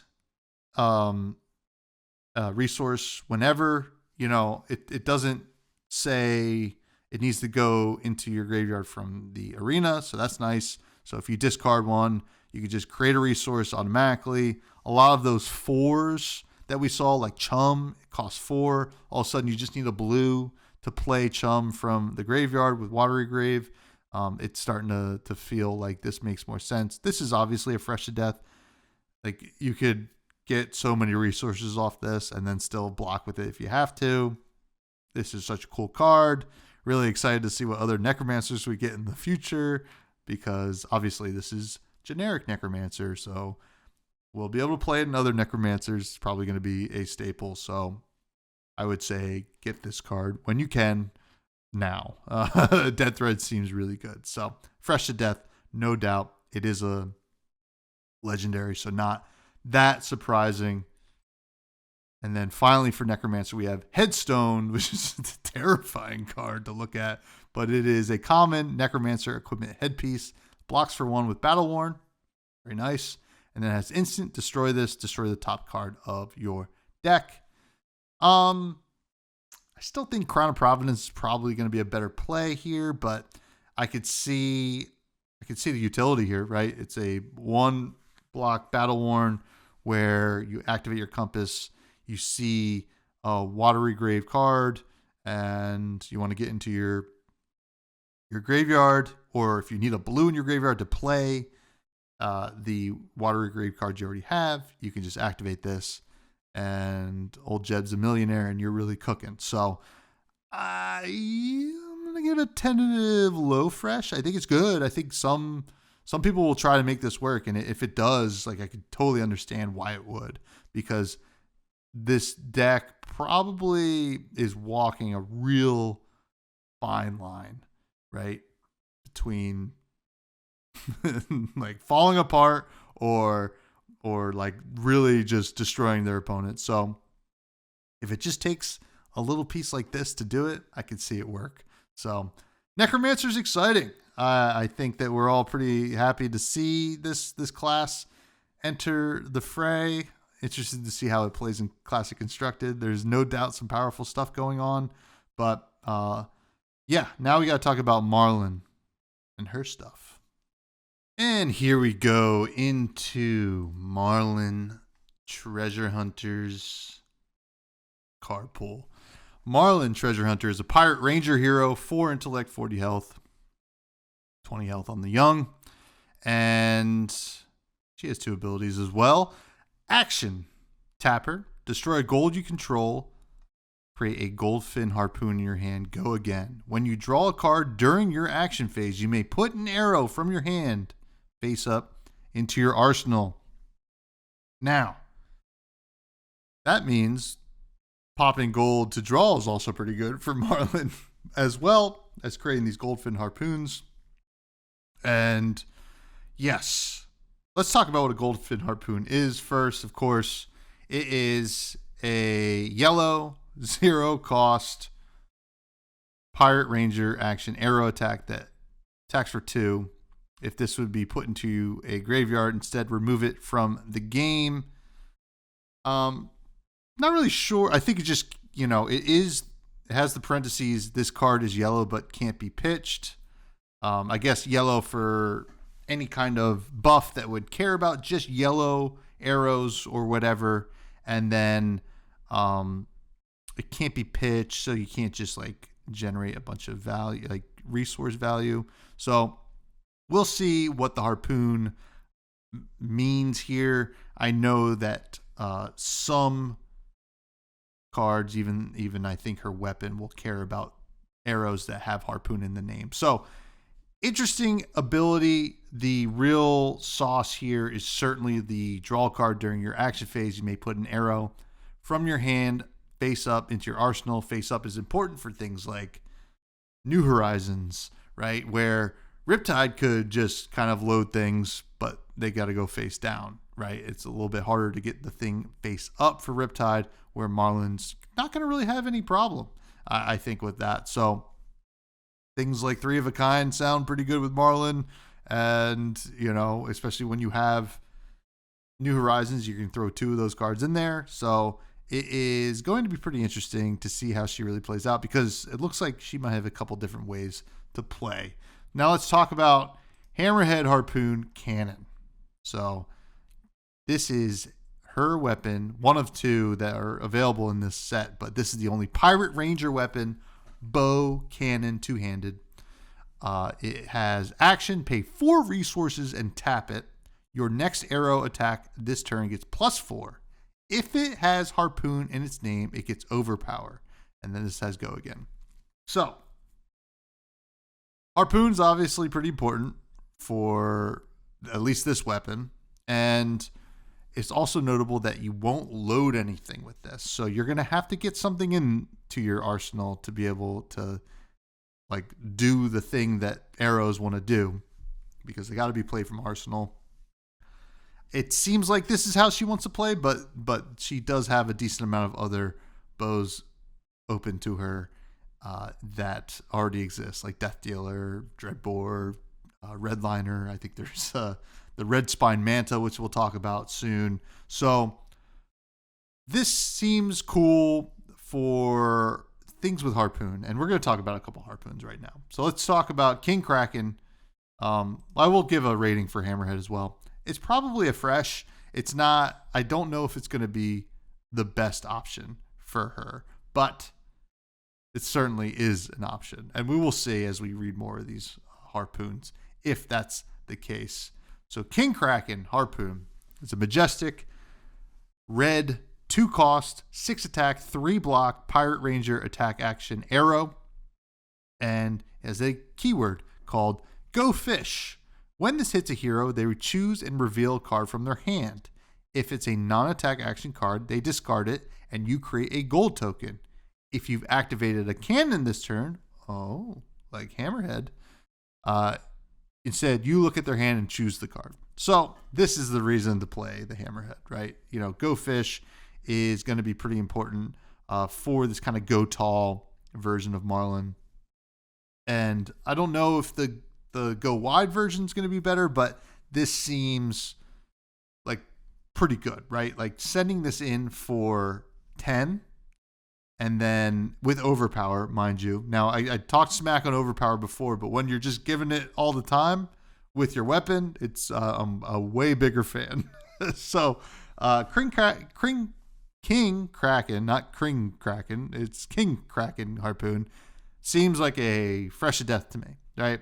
Big on hit, get the gold. If you're doing the hammerhead thing, which it might just be what you want to do, it can be really powerful. Now, some decks, I mean, there's very few decks that don't run non-attack action cards, but like it is one of those card types that, you know, there might only be one and in their hand, and they will have to figure out, you'll have to figure out a way to kind of make it work for you. And I think Hammerhead will do that here. There's also some matchups like Kano where I guess you'll just always hit, right? So I like it. I like this kind of big, go tall arrow. I mean, we see this a lot, right? Like Azalea kind of does that. Riptide can do it as well. But this is kind of cool, right? Like you have to draw a card to load these things and then Hammerhead activate to like kind of get this nice little buff, and like chosen card discard is really, really good. So if they have the non-attack action, but most decks are running at least a couple powerful ones, i.e. a Codex. So big fan of King Kraken Harpoon at Fresh to Death. Now, what about King Shark Harpoon? This is the same text or same stat line of red, 2 cost, 6 attack, 3 block, Pirate Ranger action, arrow attack, has Go Fish. When it hits a hero, they choose and reveal a card from their hand. If it's an attack action card, they discard it and you create a gold token. If you've activated a cannon this turn, instead look at their hand and choose the card. This is better, right? You're almost always, you know, in most matchups, you're going to be running into attack actions, right? It just is what it is. And that is why King Shark Harpoon is going to be a lot better. I feel like fine playing this without the cannon. It feels pretty good with the cannon, but it's fine without as well, because that is just going to be a deadly on hit for a lot of decks. But I think I want to play the cannon. I want to see how this works out. If I play Marlin, it just seems like the cooler thing to do. So I'm still giving King Shark Harpoon a fresh to death. This is a really powerful on hit for, you know, 2 for 6 is still just really good. How about Big Game Trophy Shot? We saw this one a while ago, but what does it do now that we have context for the whole set? It is a yellow, 2 cost Pirate Ranger action with 3 block. Pretty good stats right there. Go again.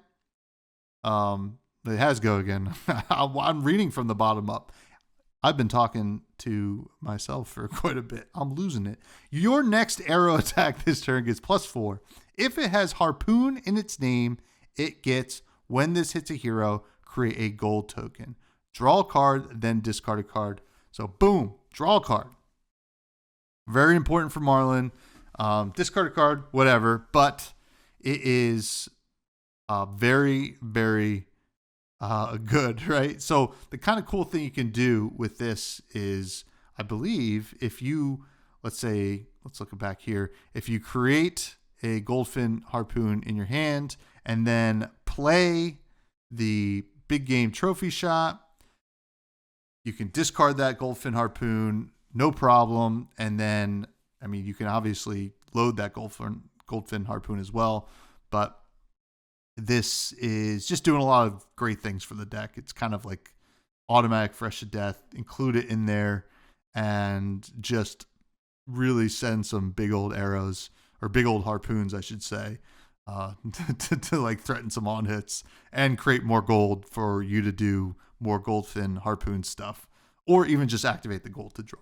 So the synergy here is like really, really kind of like favorable, I think, for Marlin, just like having gold as being something that's attainable. So definitely like this quite a bit. Next, we have Gold the Tip, which is a 0 cost Pirate Ranger non-attack action that blocks for 2. It's a Majestic.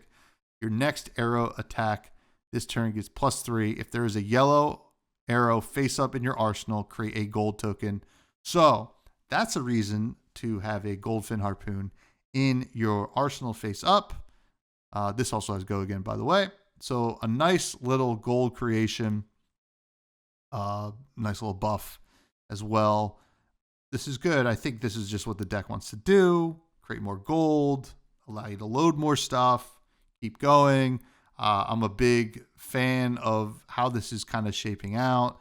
It would have been nice if there was like an on hit that came along with it, but it's already doing a lot of stuff already. So Gold the Tip, probably like a low Fresh to Death. It's like on power level, not the most, but it is doing what the deck wants to do quite well and efficiently. Cost 0. It's the cheapest thing we've seen so far for her card pool. Now we have a cycle, I believe. Yes, Blue Fin Harpoon, Red Fin Harpoon, and Yellow Fin Harpoon. So I believe they're all going to do the same thing, except it's going to relate to the color.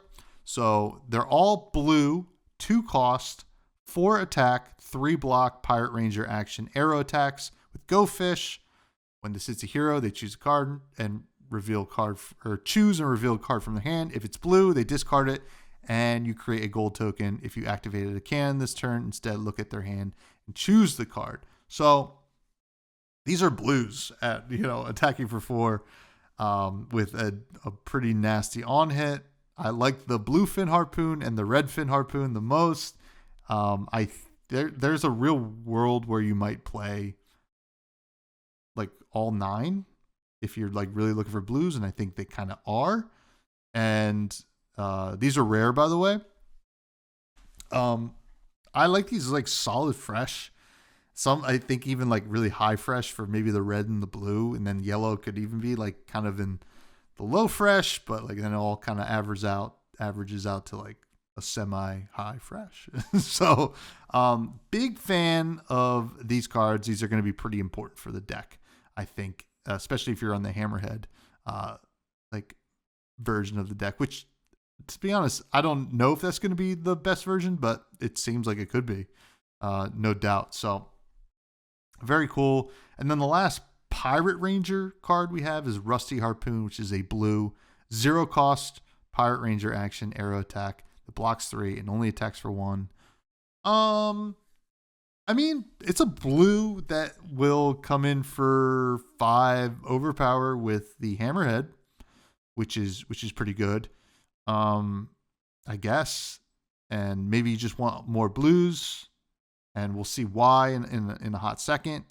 And it's a 1 attack, so you can play things like looking for a scrap, which is kind of fun. So I'm not upset with Rusty Harpoon whatsoever.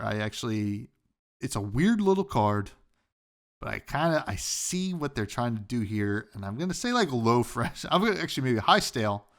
Give it a high stale, but maybe you just want a lot of harpoons, so like throw it in there. Maybe it's a low fresh. I like it. A card like this, as simple as it is, makes me want to build the deck. Funny enough, I'm like, oh, a 0 cost 1 blue? I mean, gotta be good, right? Or gonna be terrible. We'll see.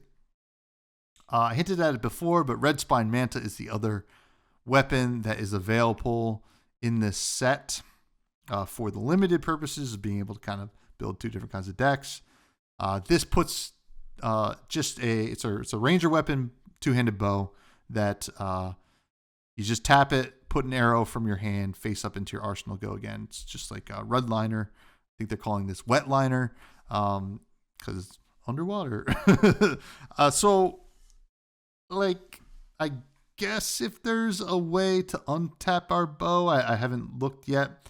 I could see playing this over Redliner, but if not, this doesn't seem like it's really breaking new ground. It's more of a cool little limited thing. So we'll see if there's any ways to untap a bow coming up. I haven't seen any, but oh no, I see one right now. But we'll see. I'm looking over at the other thing. But on its face, I think it's totally fine. Probably like a low fresh, high stale. It's not really breaking new ground, but it could be fine if we can untap it enough. If not, what's the point? You know, it's just going to do what Redliner was doing anyway, which wasn't really seeing a lot of play in the other Rangers as it is. So next card, though, is quite good. It's Sealay Sarong, I think is how you pronounce it. This is a legendary Ranger equipment leg piece that blocks for 2 with Blade Break. So that's already doing Perch Grappler numbers right there. And it has instant. Tap this, turn a blue arrow in your arsenal face up. It gets go again this turn. So, this is a great reason to kind of arsenal a blue arrow at the end of turn. And then, you know, you get a little extra value. You know, I love this in Riptide, right? With Intoxicating Shot and some other blue arrows. But certainly with these blue harpoons that we just saw, this is quite good. And it blocks for 2, which was already good in Ranger already at the leg piece. So it says just a strict upgrade. So this is like a super fresh to death, if anything, because Perch Grapplers was already great, and it was almost like rarely activated. This will be activated at least a couple times a game, if not at least once a game. So big fan of Sealay Sarong. You could play like one place out of a blue arrow, and it would be totally justified to play this. So big fan. This is a big upgrade for Ranger in general. Next is a common headpiece, Ranger equipment. Patch the Hole. It blocks for 0 and has instant. Destroy this, return a card from your arsenal to your hand, which I think we had, or maybe we had the opposite in Tales of Aria. I forget. It was like a green headpiece. But that being said, this is not what we want to be doing in Constructed. I understand it fixes things for Limited, but this is not really what I want to be doing. It's probably a rotten in Constructed, unless I'm missing something. But then again, please let me know if I am. After that, we have Glidewell Fins, a common Ranger equipment piece arms, which blocks for 1, has Battle Worn, and has action. Pay 1, destroy this, put an arrow from your hand face up into your arsenal. It gets +1 this turn, go again. So we have 2 other effects in this slot already. We have Bullseye Bracers, which doesn't block but has Arcane Barrier, and it's free to activate. And then we have the Flight Path.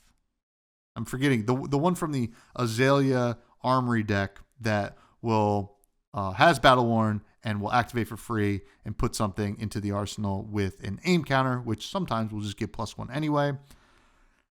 All that being said, this is a fine like budget option there. I mean, Bullseye Bracers is a common as well, so I think that this is probably just not really cutting it based on the competition at the slot, because we also have the long draw arms as well that don't do this effect but are also quite good with Battle Worn.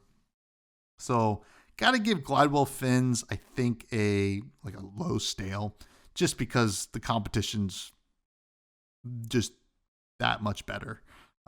But pretty cool. Excited to play this in Limited because that's a pretty good arm piece for sure. Next, we have a Majestic Ranger action. This is Barbed Barrage, a red 1 cost, 5 attack, 3 block Ranger action arrow. And as an additional cost to play this, you may pay 3 resources. If you do, this attacks an additional target. This is a way to, I guess, deal with Spectra, allies, stuff like that. It's nice. Actually, kind of interesting if you buff it, both of the attacks will be that big. So that's pretty good. So you can kind of like, hey, I'm attacking, an ally for 8 with Seek and Destroy, but also you with 8 and Seek and Destroy. That's pretty good. Pretty steep cost, so you might want to be more on the blues, as we saw with, the harpoons were kind of blue focused, so it might just kind of fit into that deck, or at least a sideboard. It is a sideboard card though, so it's a sideboard fresh, maybe a little bit higher. It could end up being that good because it is something that the Ranger class has had trouble with in the past. So Barbarage, very cool card. Pretty happy that it exists and happy to have it in the sideboard if need be.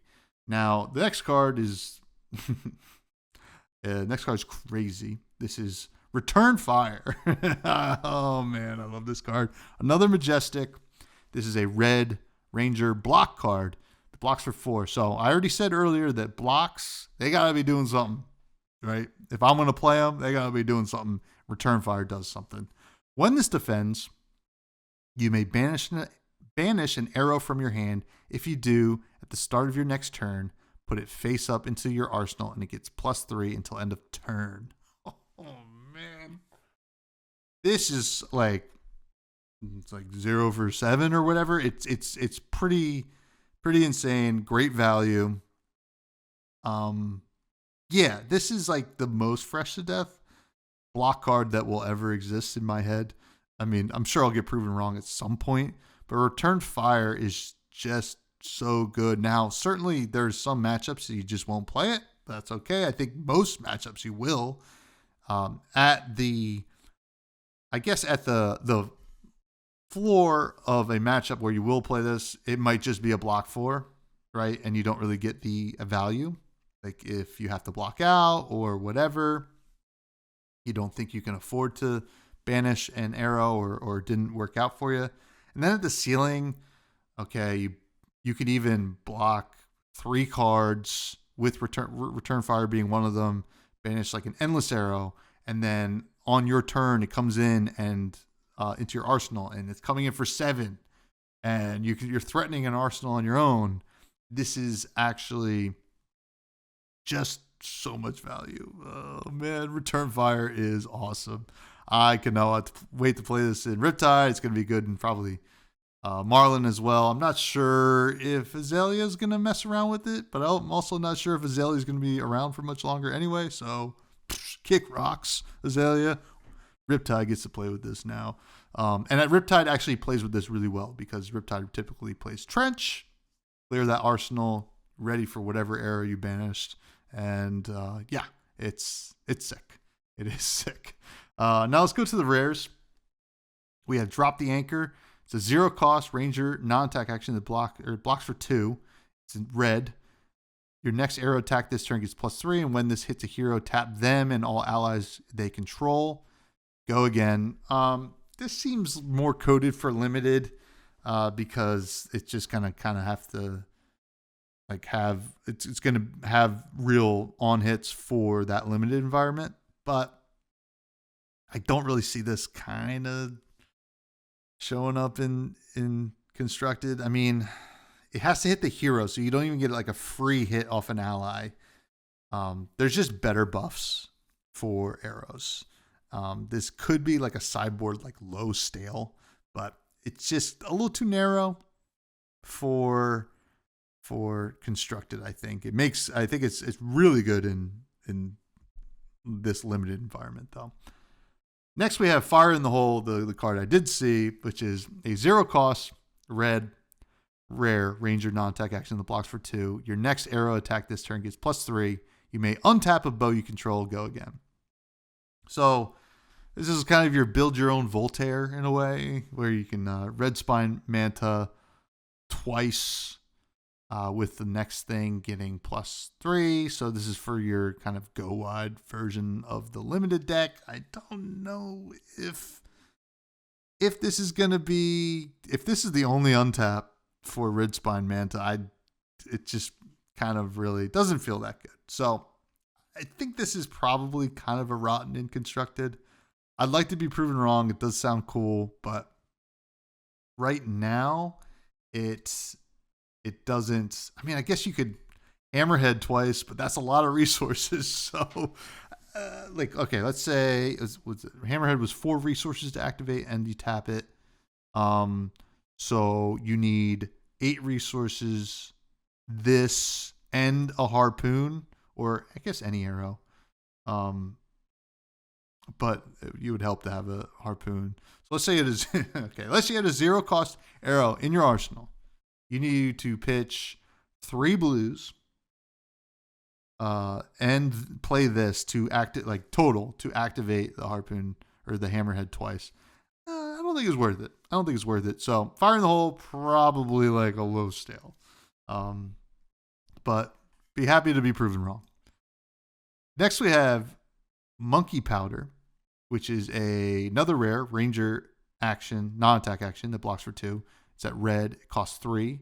Your next arrow attack this turn gets +1 and overpower. Draw a card, go again. Reminds me of draw swords from heavy hitters. This is more like draw arrows, but you're not guaranteed to draw an arrow.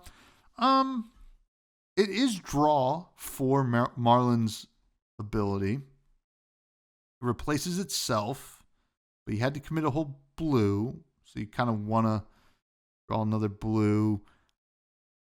I think this is more for limited.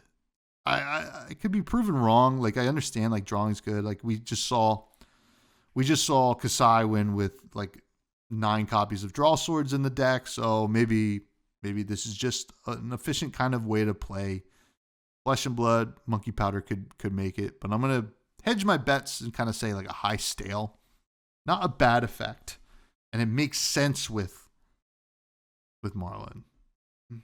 High stale. I'm gonna say high stale. We'll see if I'm proven wrong. Next we have Hook.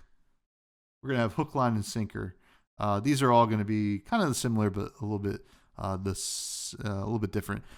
This is a rare blue, 0 cost ranger non-attack action, blocks for 3. Look at the top card of your deck. If it's an arrow, you may put it face up into your arsenal. If you do, it gets +1 this turn. Go again. This is kind of what you're doing with the quiver of the leaves, restless leaves. So if you know it's there, like if you're playing Skullbone Cross Wraps, you know you're going to hit. It draws you a card essentially. It's a blue. This is kind of tough to analyze, really. 0. I'm gonna say I'm gonna say because a high stale. It does some good stuff, but I don't know if I'm sold on it, to be honest, because this is a whole card to do it. Oh man, I don't know how to evaluate this. This one actually is throwing me for a loop. Maybe it's because it's pretty late at night and I'm recording this, but Hook. I'm going to say high stale. And maybe it's a low fresh, but I'm not sure. What about Line? What does that do? Same kind of text, same everything. Blue, 0 cost, blocks 3. Look at the top card of your deck. If it's an arrow, you may put it face up into your arsenal. If you do, it gets go again this turn. Go again. This one I like a lot better. Go against is good. You got to be a little bit more on the low cost curve side of things, but it is a ranger action. This is something that I'm not even sure, because it's kind of funny. I'm like thinking about Riptide. It's like, well, and then I'll load a arrow face down and I won't be able to do the thing. But I guess Marlin could be pretty good at this. Like getting something with Go Again does require you to run Skullbone Cross Wraps, which I do love. This one's a little bit higher, maybe like a low fresh. And then finally Sinker, which is going to do the same thing except give it overpower. So blue, 0 cost, 3 block. Look at the top card of your deck. If it's an arrow, put it in it face up into your arsenal. If you do, it gets overpower. This is the worst of the 3, which has been kind of at least how I've been evaluating them. Could be wrong, but just how I see it. And I think that, yeah, this one's like a solid stale. I'd be really interested to see if these cards see play. I understand it's a good like effect, right? To just be able to draw a card, but I gotta see it to believe it. Honestly, with Sinker especially, line I could definitely see happen. Hook maybe, but like Hook's kind of interesting because you can get Bolt and Shot, automatically gets the go again, or not automatically, but it will get go again. So I could see it happen. It might be a little bit too janky, to be honest. Next card we have is a common. This is Dry Powder Shot. So we're in the commons now. This is a red, 0 cost Ranger arrow attack that attacks for 3 and blocks for 3. And when this is put face up into your arsenal, it gets +2 this turn. So kind of mini headshot, which, spoiler, is in the set as well. So a 0 for 5 is pretty good, I would say. So especially with like Red Spine Manta. So doing that, and then even just Marlin's ability, kind of like that. 0 cost. You can Snapdragon Scaler it. Be good. I'm like a fresh on Dry Powder Shot. This is kind of one that I'm like interested to play around with because that makes it pretty exciting to play. Like a 0, like even for like a 0 for 5, or if you're playing like Dreadbore, like it's a 0 for 6. That feels pretty great, and then you put some buffs on top of that. Makes it feel like it could be pretty powerful. So like I'm like a solid fresh on Dry Powder Shot. Entangling Shot, another 0 cost. Red Ranger attack action arrow that attacks for 4, blocks for 3, and when this is put face up into your arsenal, you may tap target hero. This is kind of limited only, so I'm going to give it a rotten because I just don't think there's enough sideboard slots in the world to include Entangling Shot here, but definitely prioritize this in limited because it seems good there. Nettling Shot, which is another 0 cost. I guess there's a bunch of zero costs. This is kind of your Red Spine Mana deck kind of coming together. Kind of similar thing. This is going to be actually the same as Entangling Shot to me, where it's a red 0 cost 4 attack, 3 block arrow attack that when this is put face up into your arsenal, you may tap target ally. A little too narrow for constructed sideboards, but makes sense and limited. Going to give it a rotten. If Gravy Bones is a real issue, I guess maybe it'll sneak up into the stale range, but I got to give it a rotten for now. And Scouting Shot is kind of interesting. I think maybe Azalea would like this one if she was sticking around, but this is a 0 for 4, 3 block Ranger arrow attack at red. When this is put face up into your arsenal, you may look at the top card of your deck. Can't put it back on the bottom. It's not opt or anything like that, but it is useful information. This is like a stale, I think. Maybe Azalea would have liked it, at some point, a little bit more of a red line Azalea. But I'm not sold that it's good enough because you can't even just flip it face up. It has to be put face up into the arsenal. So, not super sold on that. And then we have Swift Shot, which is a 0 for 4, 3 block arrow attack. Same stat line at red as all the other ones, but when this one is put face up into your arsenal, it gets go again this turn. Now this is something just better, right? This is like what we like to see. 0 for 4 go again is good. This is actually something that is actually really interesting because we're already sometimes playing things like, well, Bolt and Shot, let's kind of do this, not exactly, it needs some work, but we play Falcon Wing, stuff like that. I think Swift Shot is in the fresh range. This is not narrow. This is something that decks want to do, and I think it's going to be. I think it's going to be a player in a lot of Ranger decks, even just going forward. It's kind of interesting that this is kind of a generic Ranger card because it is very useful. Very, very useful. And after that, we have Headshot, which I'm not going to give a grade, but it is in the set. And I still like this card. And then Salvage Shot is also in the set, which pretty good when this hits. Put it on the bottom of his owner's deck. It's good against allies. Sick'em Shot, another classic. And we do have one new card as well. Before we go to the pirate only stuff. This is Calling the Big Guns. This is a Ranger non-attack action. It comes in all 3 colors, and it blocks for 2. Your next, it costs 0. Your next arrow attack this turn gets +3. You may put an arrow from your hand face up into your arsenal. Go again. Useful for the shots that we kind of just talked about in limited, but it has like essentially reload, which is pretty good. Is it good enough? I'm not sure. I guess it helps with New Horizons for a lot of these Ranger heroes. I'm gonna give this like a high stale. I just like there's no on hit with it. There's so many better buffs out there already, but this can like fix any kind of issues that you might have going forward.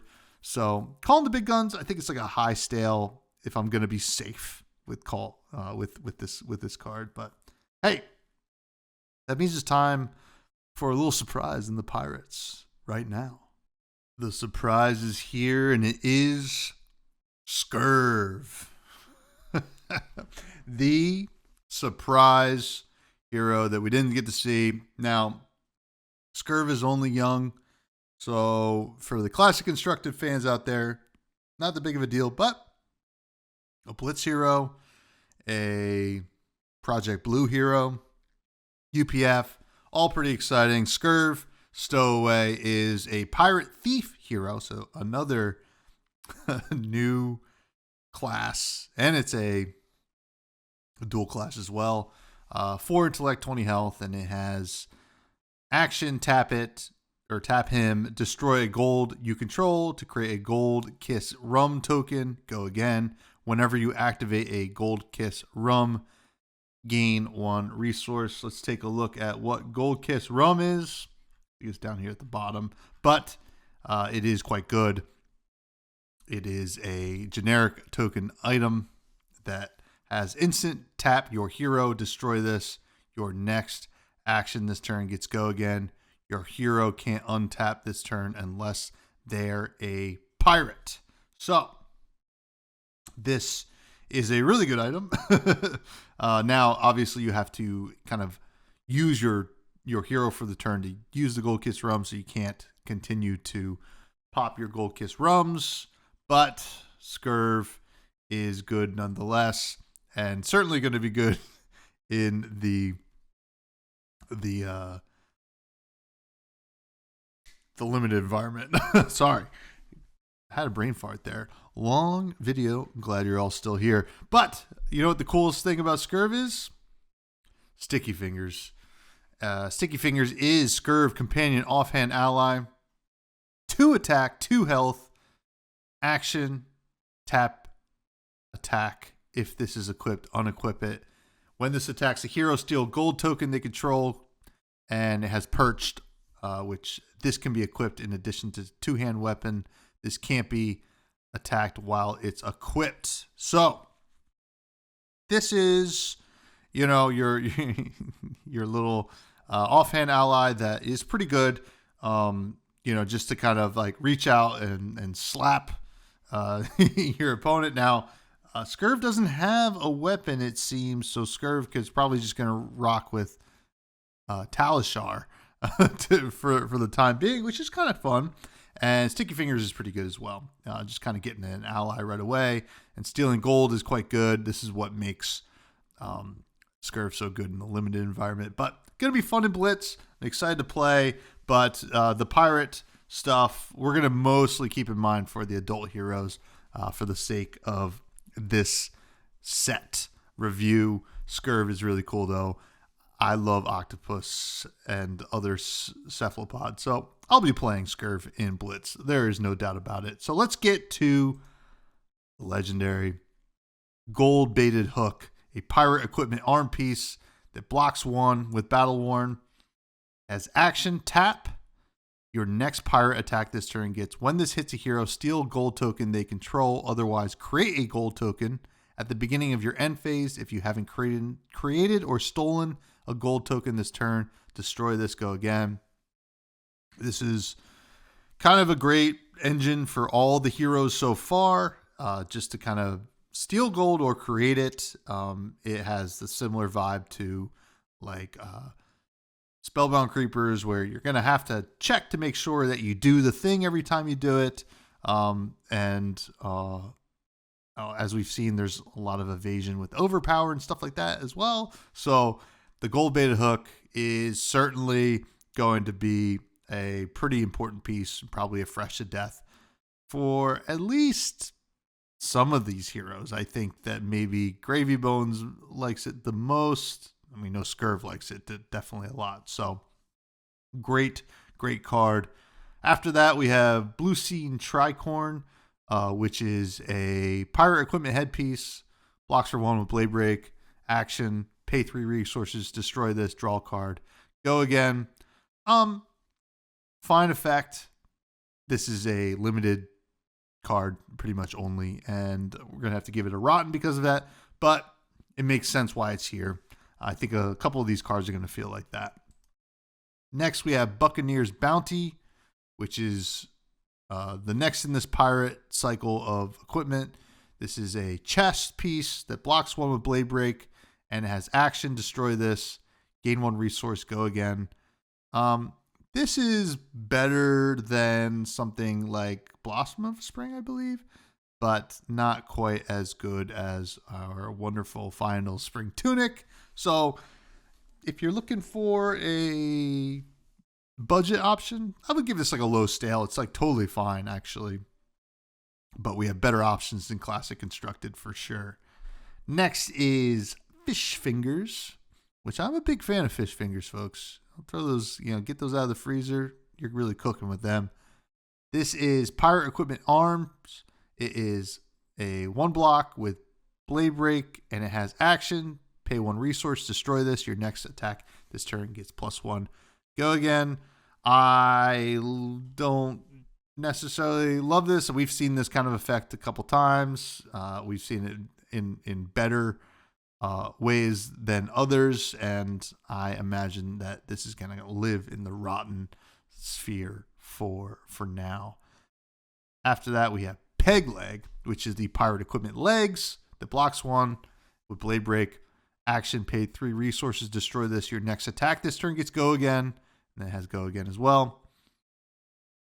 This is a little bit more interesting, I would say, because giving anything go again is kind of a worthy thing to look at. I'm sure some decks will end up giving this a shot. 3 resources is pretty steep, though. So, giving your Command and Conquer go again after this, I mean, you're already 5 resources in. That's pretty steep, but I think we'll see it pop up in some pirate decks for sure. And I kind of have to give it, based on that, a stale. It definitely will show up for sure. Now, the next card I know will show up in maybe all of the pirate decks, because Conqueror of the High Seas is one heck of a card. This is a majestic 4 cost, 7 attack, 3 block pirate attack action. When this hits a hero, destroy all cards in their arsenal. Create a gold token for each card destroyed this way. It has High Tide, which is a new keyword that we haven't read yet. If there are 2 or more blue cards in your pitch zone, this gets +1 and go again. So 2 blues is pretty easy to get in here when this costs 4, so you can easily just pitch the 2 blues in your hand. It has 8 go again with an on-hit destroy arsenal and maybe get some gold. with 2 resources floating, so maybe there's a pummel coming as well. Yeah, this is a fresh to death if I've ever seen one. You know, it is easy to kind of, I mean, it's not easy to block at 8. It's like tough, but like there are easier ways to get around this than something like Command and Conquer, because you can play D-reaction, stuff like that. But that doesn't change that this is just a powerful attack that, any pirate should want to be slinging at their opponents. So Conqueror of the High Seas, easy, fresh to death. You're going to see this one played quite a bit. There's no doubt about it. And it's pretty sick. It is pretty sick. And I love everything about this card, from its effect to its art to its name. So cool. And now we got a sillier card, which is Loan Shark. Got a weird shark guy hanging out here. This is a yellow, 0 cost, majestic pirate action aura that blocks for 3. It has go again. And when this enters the arena, create 2 gold tokens. I'm already in. At the beginning of your end phase, if you haven't created or stolen a gold this turn, destroy this, then lose 2 life unless you discard a card. Okay, so there's a downside to this, right? You got to pay up on your loan, as it were. But just creating 2 gold is probably just worth it. And this has go again. This seems like a good yellow to throw back into your deck with Scuba in Gravy Bones. It just seems solid. Otherwise, you're going to create these 2 golds. You could start turning into golden cogs. You can create goldfin harpoons. It is just good stuff here. So, and I think that you might end up just losing the 2 life more often than not after you play this, or not the first turn, but the next time, your next end phase. But that's okay. I think that you can also discard a card and be totally fine. So Loan Shark is, I think, like a low fresh to death, but it's going to be a really important engine piece for some of these decks. Tip the Barkeep is next. This is another majestic. It's a blue. It's a pirate non-attack action. Blocks 3. Create a Gold Kiss Rum, which we saw. It's pretty good. You may give a gold token you control to another hero. If you do, put this on the bottom of its owner's deck. Go again. Solid blue. I don't know how often you're going to give away your gold, but if you want to keep this in your deck, for more, for a fatigue race, I think this makes sense to do that. You're like, whatever, here's a gold. I'm going to keep this. We're all good.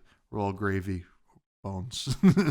But yeah, this is fine. I think it's like a high fresh. It's creating the gold kiss is pretty good, as we saw, and a blue block 3 is nothing to laugh at either.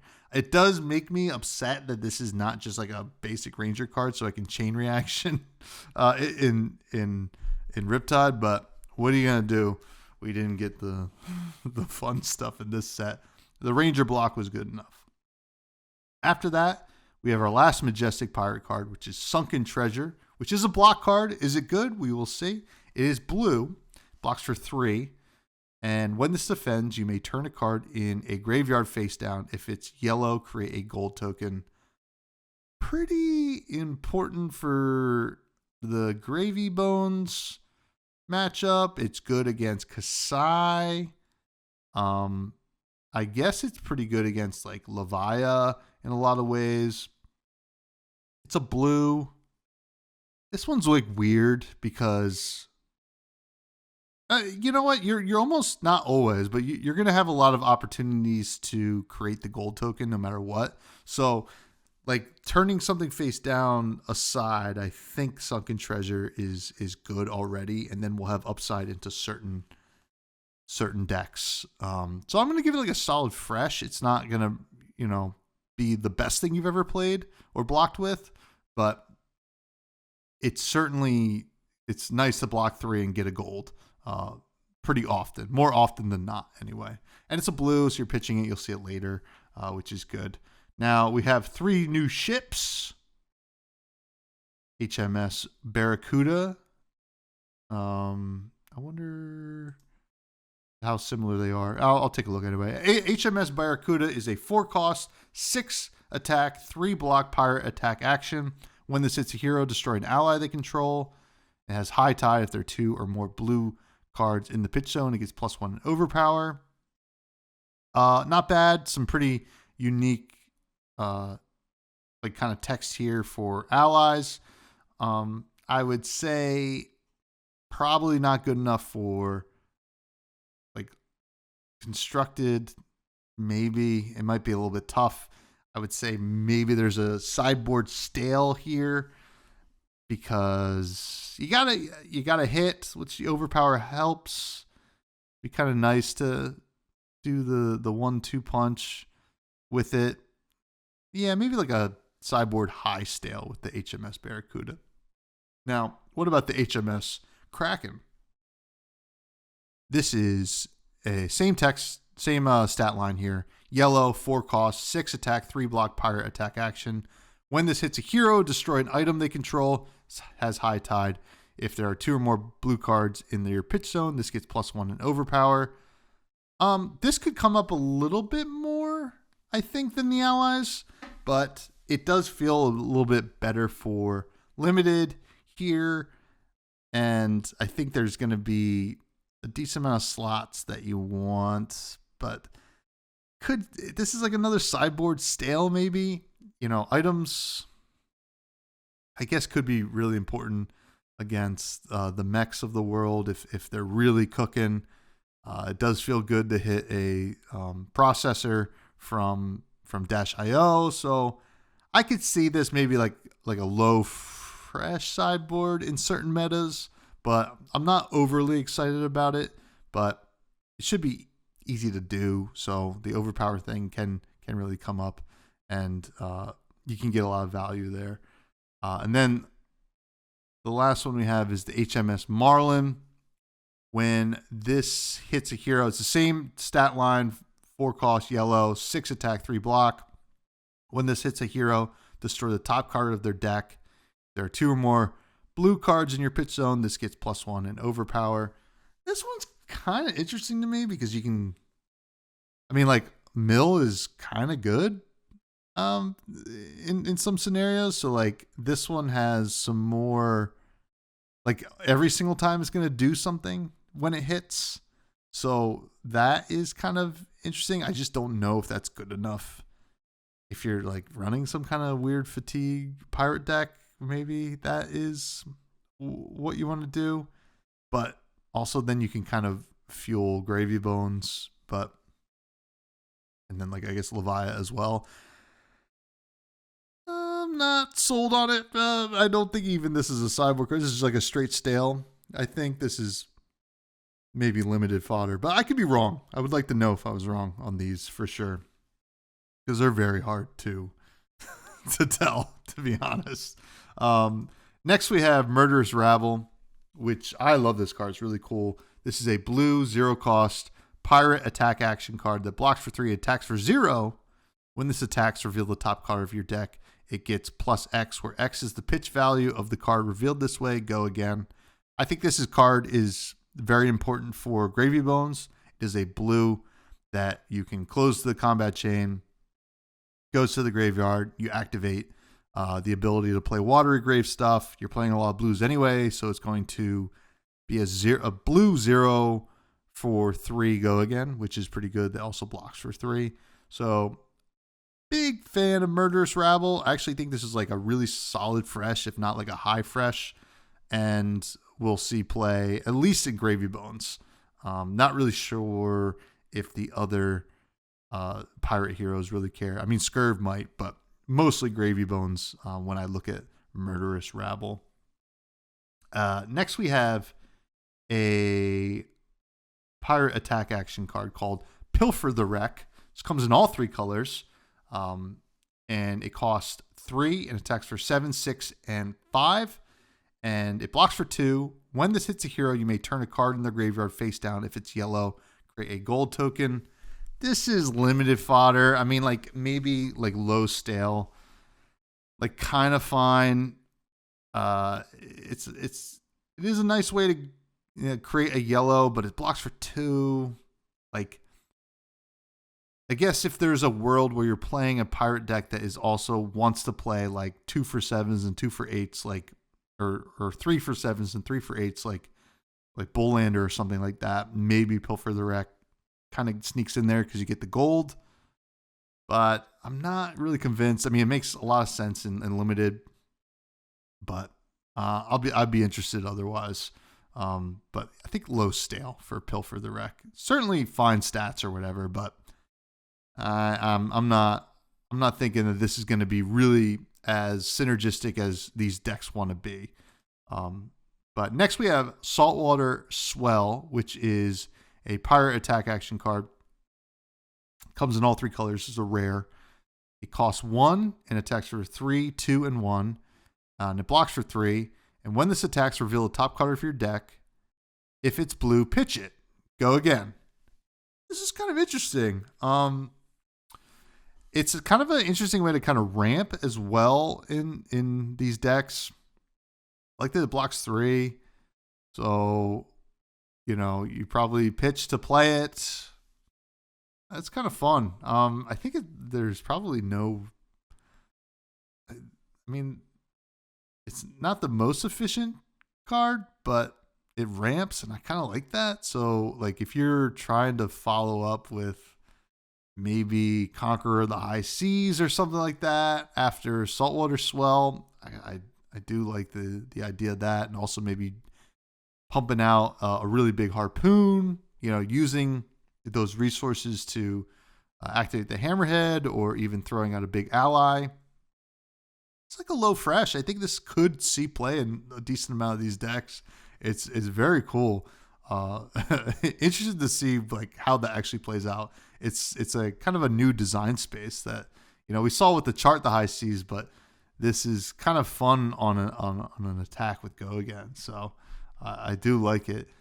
Next we have Divvy Up, which is a blue pirate non-attack action at rare. It only comes in blue. Blocks for 3, and it says, these are all going to be limited cards if they mention Treasure Island. I should mention that Treasure Island is the macro for the set. Let me bring it up. I'll let people read it. Even though this is a constructed podcast, but this is Treasure Island. The first time a hero is attacked each turn, put a gold counter on this. Whenever you or an ally you control deal damage to an opposing hero, you remove that many gold counters from this, then create gold tokens equal to the number of counters removed this way. It's a nice way to make sure these heroes get gold, and it kind of becomes like a little mini game for the limited environment. But Treasure Island cards are going to be just for that, because the macros are just for limited and Blitz Precon construct, or like Blitz Precon formats or whatever. So we do have a couple cards that mention it. Divvy Up, remove half the gold counters from Treasure Island, rounded up. If you are a thief, instead remove all of them. Create gold tokens equals the number of gold counters removed this way. This is all for limited and also kind of for Scurv as well. But neat little card. This is limited gameplay. And cool. Treasure Island. I love Treasure Island. I wish I could play it in Constructed. Next is Portside Exchange. This is an interesting one. It's a rare. Only comes in blue. Costs 0. It's a pirate non-attack action that blocks for 3. Discard a card, then draw a card. If a yellow card is discarded this way, create a gold token. I love this in like Marlin. I like it in Gravy Bones. And I really like the way that this plays out. This seems like a really solid fresh. In Marlin, you get to draw, to load something. You can discard a Goldfin Harpoon if you had one, to get another gold. So there's a lot of stuff going on there. And then obviously you can discard something with Watery Grave, with Gravy Bones. And this is a blue itself. Then we'll go to the graveyard and it activates everything. This is just a really elegant card, and it just makes a lot of sense, right? If it's a yellow card, you get the gold token with the ally. So yeah, Portside Exchange is like the most solid fresh, like bread and butter card to throw in at least 2 of the 3 pirate decks in Classic Constructed. So not really. I guess it's probably fine in Marlin. I mean, if you need more blues or not Marlin, Puffin. Puffin doesn't care as much about like having all mech cards, so this is totally fine to throw in there as well. So really solid fresh for Portside Exchange. Next we have Sea Floor Salvage, which is another blue rare pirate non-attack action that blocks for 3, and it is 0 cost. Turn a card in a graveyard face down. If it's yellow, create a gold token, go again. I've seen a couple of these effects. I don't know if this one's going to really make the cut. Maybe sideboard, but it's like really not that great. Feels more limited, but it's like a stale, like decks play yellows. And this is a nice gold generation, but I think there's probably better ways to be doing it that we've seen already. Another blue is Scrub the Deck. Pirate non-attack action that blocks for 3. Blue, 0 cost. Destroy the top card of target hero's deck. If it's yellow, create a gold token. This is less targeted and harder to do, so this is kind of rotten for me. We're just going to have better blues available to us. So sure, it's a little bit of mill, but at not a great rate. So Scrub the Deck is still going to be like 1 card for another card. So I not a huge fan of this one in Constructed. And then the other blue rare is Shifting Tides, which is another pirate action aura, which blocks for 3, costs 0. Go again at the start of your turn, pitch the top card of your deck. If it's a blue, put this on the bottom of your deck, otherwise destroy this. This one's like weird. It's kind of like can be like this kind of ramp in like a setup kind of way. I mean, I don't think it's really going to have any interesting applications in Constructed. I mean, I guess you can play like 3 Shifting Tides, and then the next turn you go blue off the top, blue off the top, blue off the top. Then you have 9 resources to do stuff, which is like there's potential there. So like I can't really write this card off completely. So I think we'll give it like a tentative stale, which could be like, oh my god, did you see that Shifting Tides like Scurv deck that wins on turn 20 or something like that? But who knows? Shifting Tides, pretty neat. Next we have Not So Fast, a Scurv specialization. I wonder if it's going to be good in Scurv. It's yellow. It's a pirate instant. It's at rare. It costs 0. The next time an opponent would draw a card from an effect of a gold token this turn, instead you draw a card. So very narrow. So I think probably it's good for limited. That's it. So rotten, maybe. I'm not sure. It's pretty cool.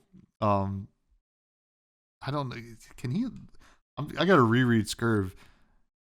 Whenever you activate, destroy the gold you control, create it. Yeah, I mean, you can't like give them a gold. I mean, there are ways to give people gold, but not like on a stick like a hero ability. But interesting card nonetheless.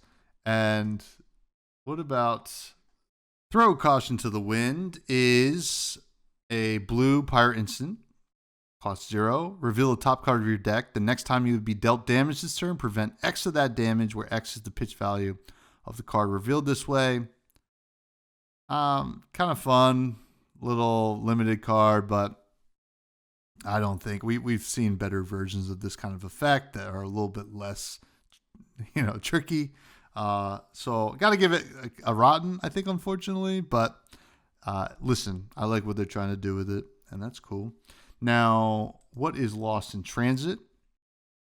This is a pirate block at yellow. Blocks 3. When this defends, you may remove a gold counter from Treasure Island. If you do, and you are a thief, create a gold token.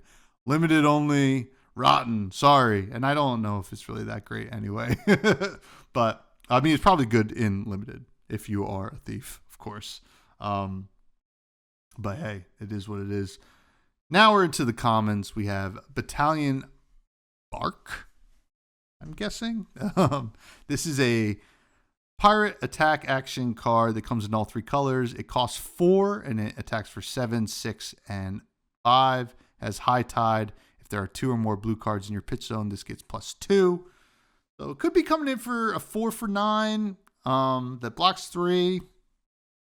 Maybe I'm a little bit more interested in the blue. A possible 7 attack blue is always interesting to me. That's probably like stale anyway, because there's just better options. Sure, the stats are good, but I think we've seen a lot of good blues so far, and the reds are pretty powerful as well. So I'd be surprised if this is the kind of card you'll be playing. It's more to fill out your limited deck for sure, but probably like a stale for at least the blue. It has a shot to make the deck. Expedition to Azuro Keys. It is another limited only card, but it's a 0 for 4 pirate attack action card with 2 block. And when this attacks, you may put a gold counter on Treasure Island. Not trying to do that so much. And then the Expedition to Blackwater Strait, same thing, except 1 for 5, and is a rotten for constructed because it won't do much if you don't have Treasure Island. And then finally, Expedition to Dreadfall Reach, which is the 2 for 6 version of the same thing, which is a rotten as well. And wait, there's actually a 3 for 7 too, Expedition to Horizon's Mantle, which also, listen, all really cool, not making the cut in constructed, but the next card will, I promise. It is Golden Tipple, which is a common pirate attack action card. It comes in all 3 colors. It attacks for 3 and blocks for 2. It costs 1 and attacks for 2 and 1 as well. And it says when this attacks, you may discard a yellow card. If you do, draw a card and create a gold token. Go again. So this card seems good in Gravy Bones, right? Discard your ally, draw a card, create a gold token. This all seems like really good to me. And it's 3 go again. I think this is actually like a high fresh in Gravy Bones. I think a lot of people are going to be playing this kind of card. It is just exactly what you want to be doing. Get your yellow card in there and, kind of go a little bit more wide than you thought you would be able to initially anyway. So high fresh on Golden Tipple. I don't know if the blue will make the cut, but the red is certainly something I'm interested in. But in a way, it feels like it could be a role filler in the deck, at least at the red and blue. So we will see. It just seems quite good because the blue at least turns on the Watery Grave mechanic, which is nice. Next we have Gold Hunter Light Sail, and this is a 1 for 4 attack with 2 block pirate attack action card that is yellow. When this attacks, if you control less gold than an opponent, this gets go again. Kind of interesting. So if you're just like trying to make no gold, you're going to always get a 1 for 4 go again. But blocking 2, a yellow, it's fine. I think this is all limited fodder as well. And then we're going to have actually a whole like cycle of these with Gold Hunter Longboat, which is a 0 for 3 that blocks 2. It's yellow. And if you control less gold than an opponent, this gets +2. So 0 for 5 is fine, but blocking 2 is meh. And, this is just kind of not what you want to be doing in constructed, I don't think. Gold Hunter Marauder is the 3 for 6 that blocks 2. If you control less gold than an opponent, this gets overpower. This is definitely not something I'm interested in. It's a little underrate, I would say. Sure, to yellow, but I think that maybe we don't want to be doing this. So I would say most of these are kind of in the rotten tier so far, these Gold Hunter cards. And I would say same with Gold Hunter Catch, which is a yellow 4 cost, 7 attack, 2 block pirate attack action. If you control less gold than an opponent, this costs 2 less to play. 2 for 7 is exciting, but we've already seen some really good 7 attacks already that won't punish you, or I guess like won't incentivize you to have less gold than your opponent. And like I guess your most opponents are going to have any gold anyway, so none of these really matter. These are all kind of rotten, but I appreciate them for limited, as I've been saying quite a bit. Stillwater Sloop is a common pirate attack action card that attacks for 6, 5, and 4. Comes in all 3 colors, and attacks costs 2 and it blocks for 2. And it has High Tide. If there are 2 or more blue cards in your pitch zone, this gets go again. Kind of interesting. You got to have the 2 cards, and then you got to do something after, which I think is fine, but it's really not what you want to do as much. Like it makes sense in limited, I think, but with 2 block, I don't think this is really going to make the cut. It has like a shot, like a low stale, but based on what I've seen, I don't think this is going to be synergistic enough to kind of make it into any of these heroes. Maybe Scurv, I'm not really sure. Haven't really given it a good look. I mean, like, he's just doing pirate stuff, and he wants to be a thief, so that's cool. But neat card, another 2 for 6 go again in a way, but it feels like more than a 2 for 6 go again, because you need the second blue, and that can be tough sometimes, because you're looking at this with 1 blue in hand, you're like, okay, I just have a 2 for 6 that only blocks 2. That could be tough. Swindler's Grift is next. It's a pirate attack action card that comes in all 3 colors. It attacks for 6, 5, and 4, and it costs 2 and blocks for 2. And when this attacks, you may discard a yellow card. If you do, draw a card and create a gold token. Now, I think Golden Tipple is doing what this does a lot better and allows you to go wide. So this feels like a low stale for me as well.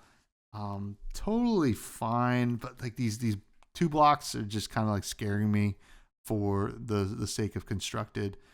Even at the blue, I'm not super happy about it. This is kind of low stale. This is the part of the set review where you realize, like, oh, all the limited cards are in the pirate only the pirate only card pool, which is cool. It makes sense for what the set is.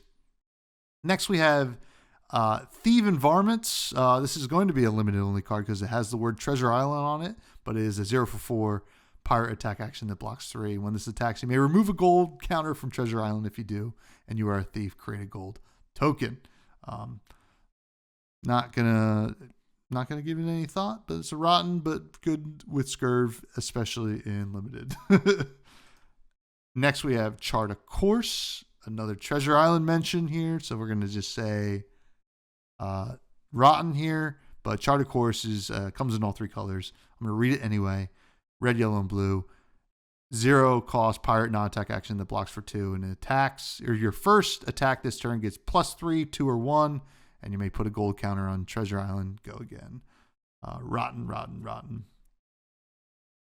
And then we have a Mutiny on the Battalion Bark, which is a pirate action, blue, 0 cost that blocks for 2. For each hero that controls more gold than you, steal gold token they control. If you gain control of 1 or more gold tokens this way, your next attack this turn gets +2. Go again. This is only going to be really relevant in limited, I think. If like, oddly, there are a lot of gold matters heroes at the top of the meta, maybe this makes the cut, but even then, it blocks for 2, and the effect is fine, but I don't know if it's really what you want to be doing here in constructed. So I would say like a low stale, very low stale on Mutiny on the Battalion. Mutiny on the Nimbus Sovereign. This is going to be the kind of same deal, same text and stats. Blue 0 blocks 2, and you can steal from heroes have more gold, and then if you gain control of any, your next attack gets overpowered. This one's even worse. I'll give this a rotten and move on to the other mutiny, which is bound to be happening soon. And this is a mutiny on the Swiftwater. For each hero that controls more gold than you, steal gold token they control. If you gain control of one or more gold tokens this way, your next attack this turn gets go again, go again. Pirate non-attack action blocks 2, blue 0. This one's a little bit better, like whatever, but it's just not going to happen that often in Constructed that it's going to be worth looking at. So probably a rotten for this as well, or at least a low stale. But that's going to do it for the pirate stuff. We got some generic stuff, and then of course the expansion slot, and then we'll say goodbye. And thank you so much for actually listening to me talk about cards for so long. But let's get into it right now. And we start off with a generic headpiece. I think a decent amount of these are going to be limited only, so we might just blow through them, but there might be some kind of cool stuff going on. But the first is Bandana of the Blue Beyond, which is a generic headpiece, generic equipment headpiece that blocks 0. Action, discard a card, destroy this, put a blue card from your graveyard on the bottom of your deck, go again. More of a limited piece. We'll give it a rotten for Constructed. Can't really see it really working that much in Constructed. I don't know what blue card you want to give up blocking with your headpiece to do to return that's worth it. Next is Helmsman's Peak, which is another generic headpiece that blocks 1 with Blade Break. And when this defends, look at the top card of your deck. I think we saw this in Outsiders under a different name. Doesn't really see play in Constructed. This is a rotten as well. Captain's Coat, which is somehow not pirate themed or classed. This is a generic equipment chess piece that blocks 0. Action, destroy this, gain 1 resource, activate this only if you've drawn a card this turn. Go again. We see this a lot better on a lot other cards. And yeah, this is rotten as well. Old Knocker, which is a generic equipment chess piece that blocks 1 with Blade Break, and then instant, tap your hero, destroy this, gain 1. Fine, right? Like, it's not Tunic, but I guess at instant getting the 1 resource is pretty good. So that could be worth it with the upside of Blade Break. So this one's like probably in the stale range, I will say. But still not super exciting. I guess the instant is pretty good compared to Plasma Spring, maybe, with the block being there as well. So it could be actually a strict upgrade there. So it might be like getting up to the high stale, low fresh range for Old Knocker for decks that want to get that resource really quick. Next, we have Swift Strike Bracers, which is generic equipment arms. Blocks are 0. Action, destroy this. Your next attack this turn gets +2. Activate this only if you've played a Nimblism this turn. Go again. So Nimblism is in the set. This is kind of a limited strategy. And we're not playing a lot of Nimblisms in Constructed. So that's a rotten, I would say. Light Fingers, though, is a generic equipment arm piece that blocks 1. And when this defends, if you're a thief, steal a gold token the attacking hero controls and has Blade Break. This is not Constructed really playable. This is mostly just a Blade Break, unless you are a thief, which we only have 1 in Blitz. So it is a rotten for me on Light Fingers. Quartermaster's Boots, which is a generic equipment leg piece that blocks 1 with Blade Break. Action, pay 2 resources, destroy this. The next non-attack action card you play this turn gets go again. Go again. Is this better than Mage Master Boots? I'm kind of blanking on the text of Mage Master's Boots, but this might be a strict upgrade and some decks play that already.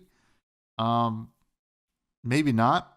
Or it might not be a strict upgrade, but if it is, folks, I've been talking about a lot of cards and I don't really remember. It's quite late at night. So I'm going to say this could be a stale. How about that? Quartermaster's Boots. And those are pretty good looking boots, I will say.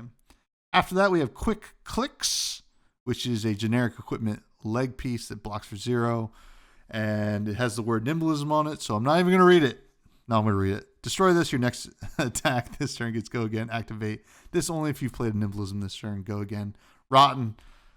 Limited play unless you're playing a nimblism deck in Constructed. And if you are, I want to know about it. So let's get to some good cards, though. And a really good card. Sea Legs, which is a majestic.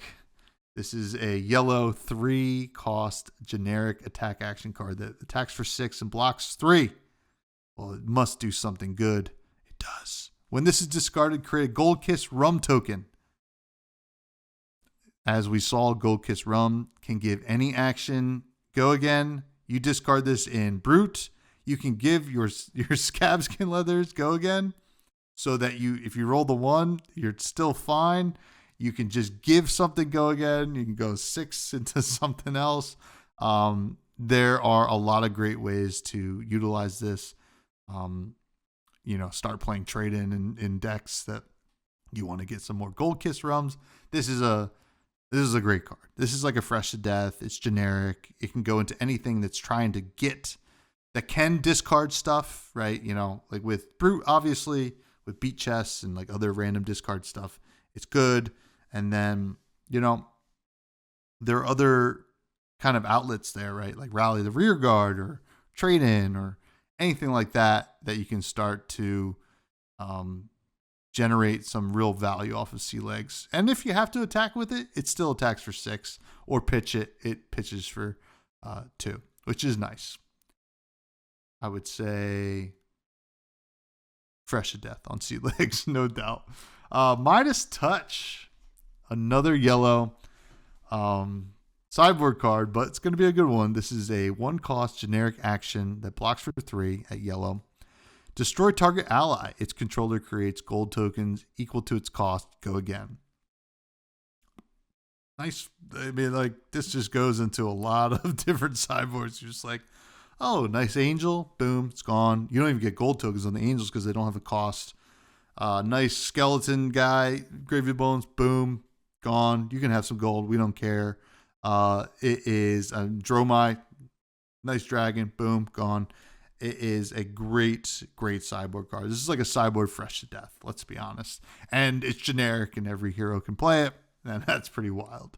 So, pretty neat. We'll see how it actually plays. I mean, it's going to play out pretty well. This one's like pretty cut and dry.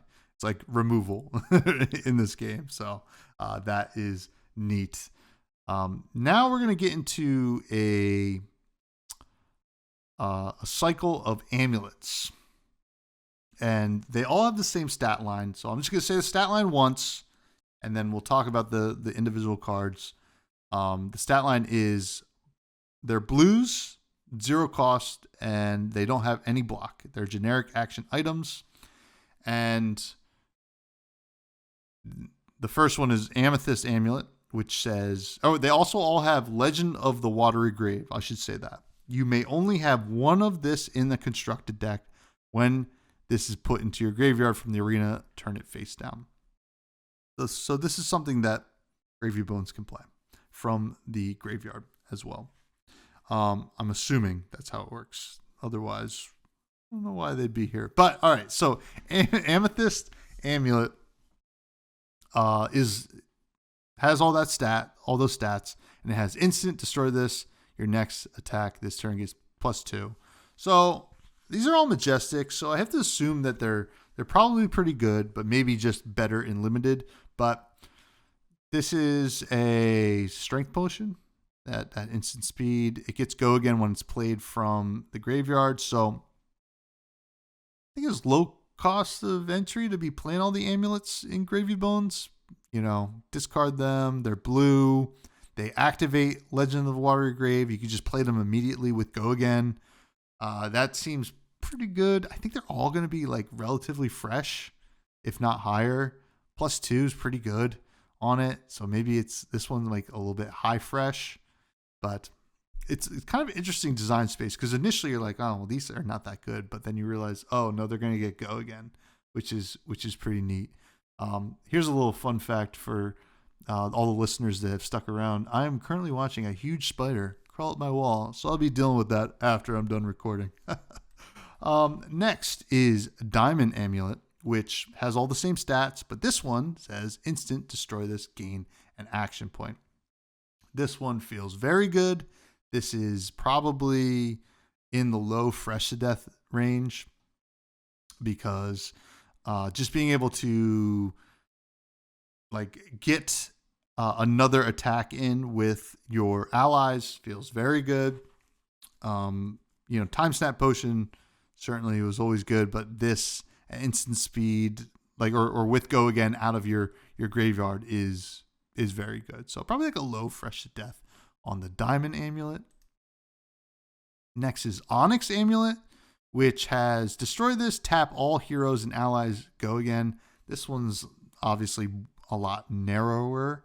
So I would say this is maybe, I don't know, this might be sideboard stale because it's good in the mirror match for Gravy Bones, but also like against some heroes. But I guess maybe it's like maybe a sideboard low fresh or sideboard high stale. You can only play one anyway, so I guess that's totally fine. Another update on the spider. Don't know where it went. We're in trouble. Holy smokes. And there's a spider on this card. Holy smokes, folks. Whew. We're having a good time. Next is Opal Amulet, which just says destroy this op 2, which I think is pretty good for Gravy Bones with his hero ability and be able to kind of manipulate the top of the deck. This one feels like a solid fresh. Just play it. I don't see any reason why not.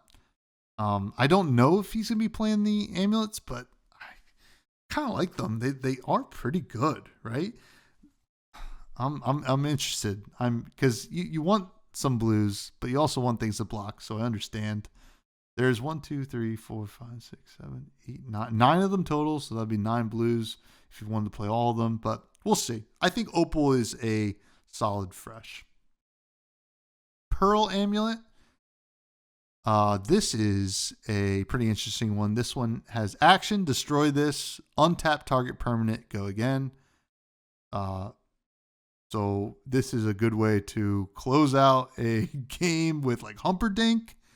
If you have both the Pearl Amulet and the Diamond Amulet out and you have like a second action point and you're like, okay, here's 11 and then here's another 11. Sure, you need 12 resources from hand, but that's okay. We can all get those, I'm sure. But this one seems pretty good. Like it allows you to do some cool stuff with the deck. I would say like a high fresh on Pearl Amulet. After that, we have Platinum Amulet, which is has the ability instant destroy this, target defending card gets +1 until end of turn. Not as flashy and like big splashiness as the other ones, but like a nice little defensive card is always good. You probably like side it out in some scenarios though. So like maybe this is probably like a low fresh, maybe high stale compared to the others, but certainly not bad. It essentially blocks for 1, which is kind of cool, I guess. And it's a blue, so there's that.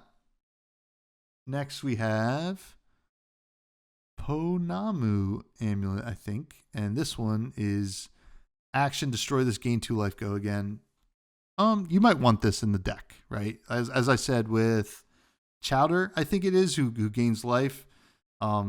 Just having a little bit of extra life gain is probably going to be good in this deck, and I think that this one's totally fine, like a solid fresh. Yeah, big fan of this. I think that this one's probably solid fresh. Then after that, we have Ruby Amulet. I like this one a lot. This one says, destroy this, gain 2 resources at instant speed.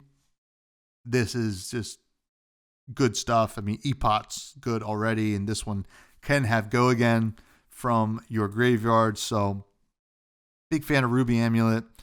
This one's probably in the low fresh to death range. much like Diamond Amulet was, you know, in a lot of ways how Time Snap potions and energy potions have seen play in the past. These are kind of doing something a little bit better when they have Go Again on them. So very, very neat. And then finally, Sapphire Amulet. This one's awesome. Destroy this. Your hero gets +1 intellect this turn, and it's an action. It's not an instant, but that's great. So throw that out there. You can do it the turn that you play it, or you can wait for a good time to do it, and all of a sudden you're drawing up to 5 cards, which is pretty good. This one's very fresh to death. Sapphire Amulet. I want to play these in Gravy Bones if I ever build them, because they all seem pretty cool to mess around with. So those are the amulets. Now we're going to move to the rare generic cards. First one here is Crash Down the Gates. It's a 3-cost, 6 attack, 5 attack, and 4 attack. Comes in all 3 colors. And it blocks for 2. When this attacks a hero, they reveal the top card of their deck. If this has attack greater than the revealed card, this gets +2. When this hits a hero, destroy the top card of their deck. This is not really what I'm trying to do in Constructed. It's kind of clashing, but it blocks for 2, and like you're coming in for 8, and then like 3 for 8's fine. So like it's a 3 for 6 when you miss, right? So sure, it's gonna be tough to beat this for some decks, like in terms of like this beating the top card, but some decks you just always will lose, and you just have a 3 for 6 that blocks for 2. So pretty rotten, I would say. Just like not really worth looking at. Then we have some Nimblism cards. Jack Be Nimble and Jack Be Quick. But Jack Be Nimble is a 0-cost, 3 attack, 3 block generic attack action card. When this attacks, you may banish Nimblism from your graveyard. If you do, this gets +1 and Go Again. And when this hits a hero, steal an item they control until the end of the action phase. If we're playing Nimblisms, it's a 0 for 4 Go Again that blocks 3 with some upside on stealing an item. But are we playing Nimblisms in Constructed? I don't think so. But I'll give this a low stale on the off chance that we are at some point. And Jack Be Quick, when this attacks, you may banish a Nimblism from your graveyard. If you do, this gets +1 and Go Again. And when this hits a hero, untap an ally they control, then steal it until the end of this action phase. This is kind of fun. I like it in Limited. I don't think it's really going to happen a whole lot in Constructed, but if somebody pulls this off, especially on a streamed game, I'm going to be losing my mind, because that is so much fun. But I'll give this one also a low stale on the off chance that we're Nimblising it up or something in Constructed. But hey, I like that that card's back. Next, we have Money or Your Life. It's a card that comes in all 3 colors. Money or Life is a 3-cost, 6, 5, or 4 attack with 2 block. When this hits a hero, deal 2 damage to them unless they give you a gold token they control. If you're a thief, repeat this process once. Certainly interesting in Scurv. You can kind of, in a way, deal like if it goes unblocked, it's gonna hit for 10 damage. But other than that, not a huge fan of this. I mean, it's much like Crash Down the Gates, where you're gonna kind of just get stuck with a 3 for 6 that blocks for 2 sometimes, and you just maybe it'll deal the extra 2 damage, but it's easy to deal with, and that's the tough thing about this kind of card. After that, we have Flying High, which is kind of a cycle, right? Yes. Sorry. So Flying High comes in all 3 colors, but it has 3 different effects rather than 3 different buffs. It's a generic non-attack action that blocks for 2. It costs 0, and your next attack this turn gets Go Again. If it's red, it gets +1. If it's yellow, it gets +1. And if it's blue, it gets +1, all respectively. This is kind of interesting. You can give any attack Go Again. So that makes things kind of interesting. Flying high gives you like CNC +1 and go again. Flying high red, I should say. I could see, Trot Along is kind of seeing play. I mean, this does work with any weapon too. Is this like a nice little hexagore buff for Levia? I don't know. I mean, that doesn't really make sense because it doesn't have blood debt, so it's just gonna clog up your deck. This is like a tentative low fresh. I think it's good enough to give your next attack go again with like the odd buff here and there. So it's an interesting one. And then after that, we have Clapham in Irons, which is a blue generic action item. Go again when this, or it has go again. It's cost 0.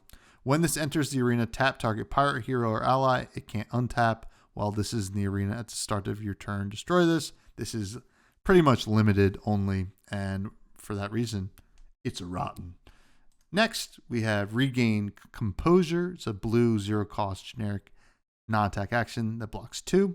When this attacks, or your next attack this turn gets +1, and when this hits, untap your hero, go again. Not really doing enough to make you want to jam this in any of the pirate decks, because blocking 2 and only the +1, and I think in constructed, I think you'll be happy if you're tapping once a turn anyway. So probably a rotten for Regain Composure in constructed. And then Tit for Tat is a blue 0-cost generic non-attack action, blocks for 2. Tap target hero, untap another target hero, go again. It's good and limited, I'm sure. Not really cutting it in constructed. So another rotten for Tit for Tat. Next card, however, Fiddler's Green, comes in all 3 colors. It is a generic block. Block, is it good? It blocks for 1. All of them block for 1, but when this is put in the graveyard from anywhere, gain 3 life, 2 life, or 1 life. I like this quite a bit because you can discard to gain some life. You can, if you if you have to put it in your arsenal, you can let a CNC hit, and that's kind of funny as well. It's a really eloquent way to, or elegant, I should say, way to block like an assassin dagger. And get like a lot of good rate on it, which is nice. So Fiddler's Green, I think, is probably like a really solid fresh, especially at the red.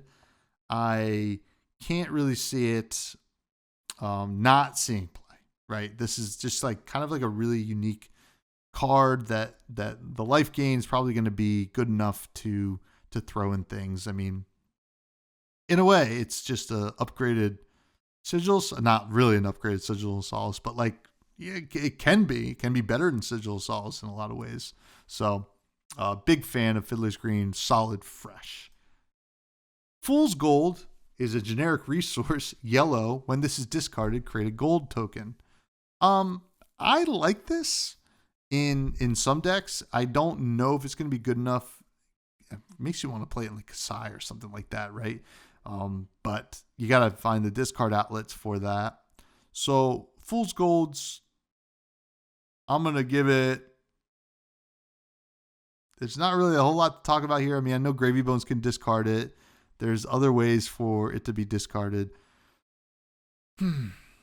It could be like a low stale, or it could be like a solid fresh in some decks, I think. So like, I'll give it a high stale. I like that this exists, and I understand why it does in the limited sphere, but I don't know if it's gonna do much in constructed, but I hope it does. I've already brewed with it, so that's why I'm a little bit more willing to give it a good grade. Next is Blow for a Blow.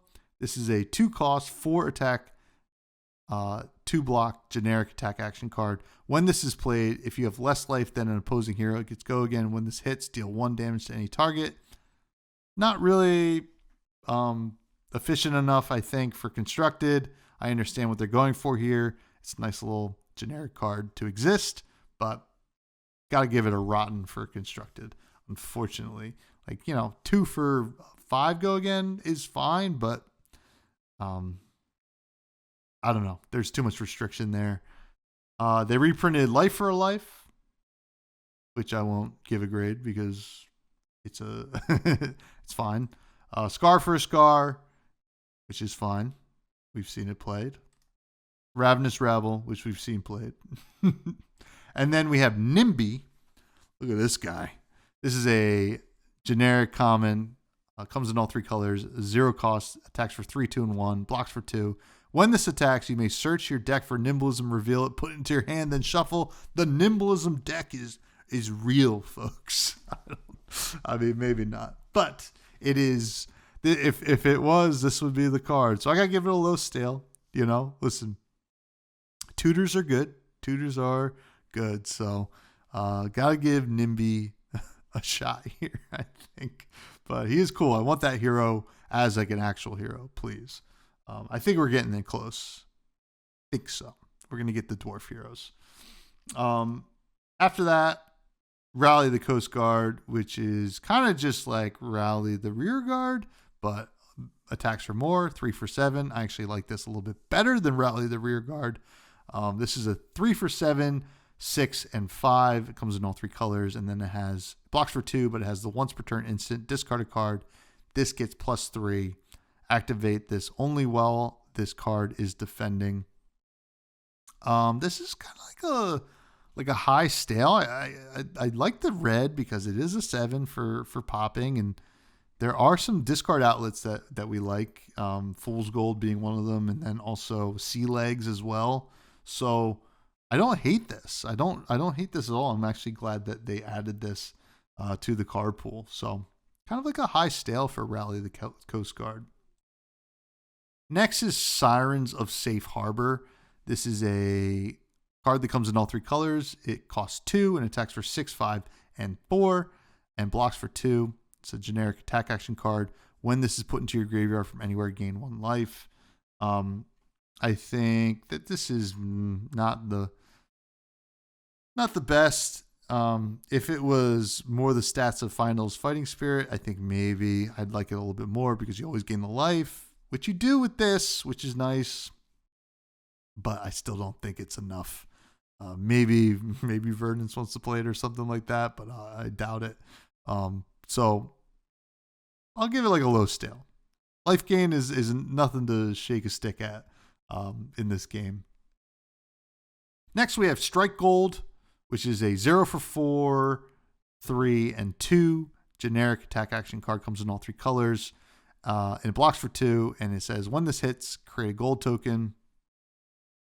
Not the greatest. I mean, the 0 for 4 maybe, but we've seen a lot more efficient ways to create gold, and this is probably just a really good limited card at the 0 for 4, but not really what I want to be doing in constructed. So maybe like a low stale for the red, but most likely it's just going to be rotten. But after that, we have Trade In, which I've mentioned already. With the discard effects, got reprinted, and still as good as it ever was, if not better. Walk the Plank is next. This is a card that comes in all 3 colors. It costs 3 and attacks for 7, 6, and 5. It's a generic attack action card. When this hits a pirate hero, tap them or an ally they control. Too narrow for constructed. I'm going to give this a rotten. And then we got Nimblism, the best card ever printed, apparently. This card, the Nimblism deck, folks, going to the moon, fresh to death 1,000,000 times. But nice little reprint, and it's pretty cool for the limited space. And then the last generic card is On the Horizon, which is a generic block that comes in all 3 colors, blocks for 4, 3, and 2. The red here blocks for 4, and when this defends, look at the top card of your deck. And I will be looking at not playing On the Horizon in constructed. It's just not doing enough for me. And listen, generic cards, pretty interesting, pretty cool set. Let's get to some expansion slots and say goodbye. First one, Codex of Frailty. It's back, still fresh, maybe one of the most fresh to death cards ever printed. Quite good. Don't need to really rehash that one. Everybody knows how it's good. It comes in legendary and different art this time, which is cool. But we do have an assassin card. Undercover Acquisition is a red majestic assassin attack action card that costs 0, 3 attack, 3 block, has stealth. When this hits a hero, steal an item they control. Nice little sideboard card, I guess. I don't know if it's really... Like, I guess, like, 3 new heroes are going to have items a lot, plus some old heroes that had items. This is probably good enough in a lot of the assassins that are able to use stealth to their advantage, which is mostly all of them these days. So I think this is like a sideboard fresh. I think if the meta is really item heavy, this is going to be good for those assassins. So, you know, it's a double whammy, right? You get to take away something that they want and you get to use it. That's what stealing is. So, Undercover Acquisition, sideboard, fresh. Let's go to Bam Bam. I do like Bam Bam. Bam Bam is a yellow brute attack action card. It costs 3, it attacks for 6, and blocks for 3. When this hits a hero, destroy an item they control. And then instant discard this. Your club attacks this turn. When this hits a hero, destroy an item they control. Great little Rhinar card for especially Club Rhinar, because you get the Intimidate, also the +1 on your Romping Club. I think it's good. I think this is fine. I think you could actually just play this. It's maybe a sideboard fresh, but like I could see just playing more discard outlets for your deck anyway. And this is a good one, and then you can even attack with it. So whatever. It's not the most efficient to attack with it, but I still like this card. So I think it's like a fresh. I think Bam Bam is a fresh. We're going to get enough cards for Rhinar one day. And the pieces are coming together, folks. It's all happening. But next we have Surface Shaking, which is a Guardian action aura. It's a blue, costs 3, blocks 3. Go again. When this enters the arena, create 3 Seismic Surge tokens. At the beginning of your action phase, destroy this. Then you may put up to X cards from your hand on the bottom of your deck, where X is the number of Seismic Surge tokens you control. Draw cards equal to the number of cards put on the bottom this way. Whoa, there's a lot of words. Pretty interesting. This is pretty good with Valda, I think, from what I remember. So you're going to make a bunch of Seismic Surges, then you're going to attack with a huge on-hit crush effect for like no resources. This is probably good. I think it's no coincidence that this is printed now right before the Guardian Mastery Pack. This is probably like a solid fresh, maybe even higher. It ramps itself or like replaces its resources the next turn, and then I guess it works out so that you can filter your hand. Yeah, this actually seems like a fresh to death, to be honest. The more I think about it, the more I like this card a lot, actually. So fresh to death on Surface Shaking. Good for the Guardian players, huh? Good stuff. Next we have Preach Modesty, which is a ninja action aura, blocks for 2. It's red, costs 0. When this enters the arena with a balance counter at the beginning of your action phase, destroy this unless you remove a balance counter from it. Hero abilities can't create cards. Good little sideboard card. Not most heroes. A lot of heroes do create cards these days, so it counts tokens.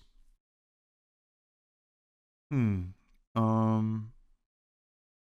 I think this is probably like a sideboard low fresh. depending on the meta, like if it's all decks that are creating cards, I think, and I guess all of these heroes create cards, right? So they can't create gold tokens or golden cogs. And I mean, I guess Gravy Bones doesn't do that, but I don't know. There's a lot of heroes where Preach Modesty is going to just totally shut them down for 2 turns, which is actually pretty insane. So maybe it's like a sideboard fresh. Might even see some Living Legend stuff going forward.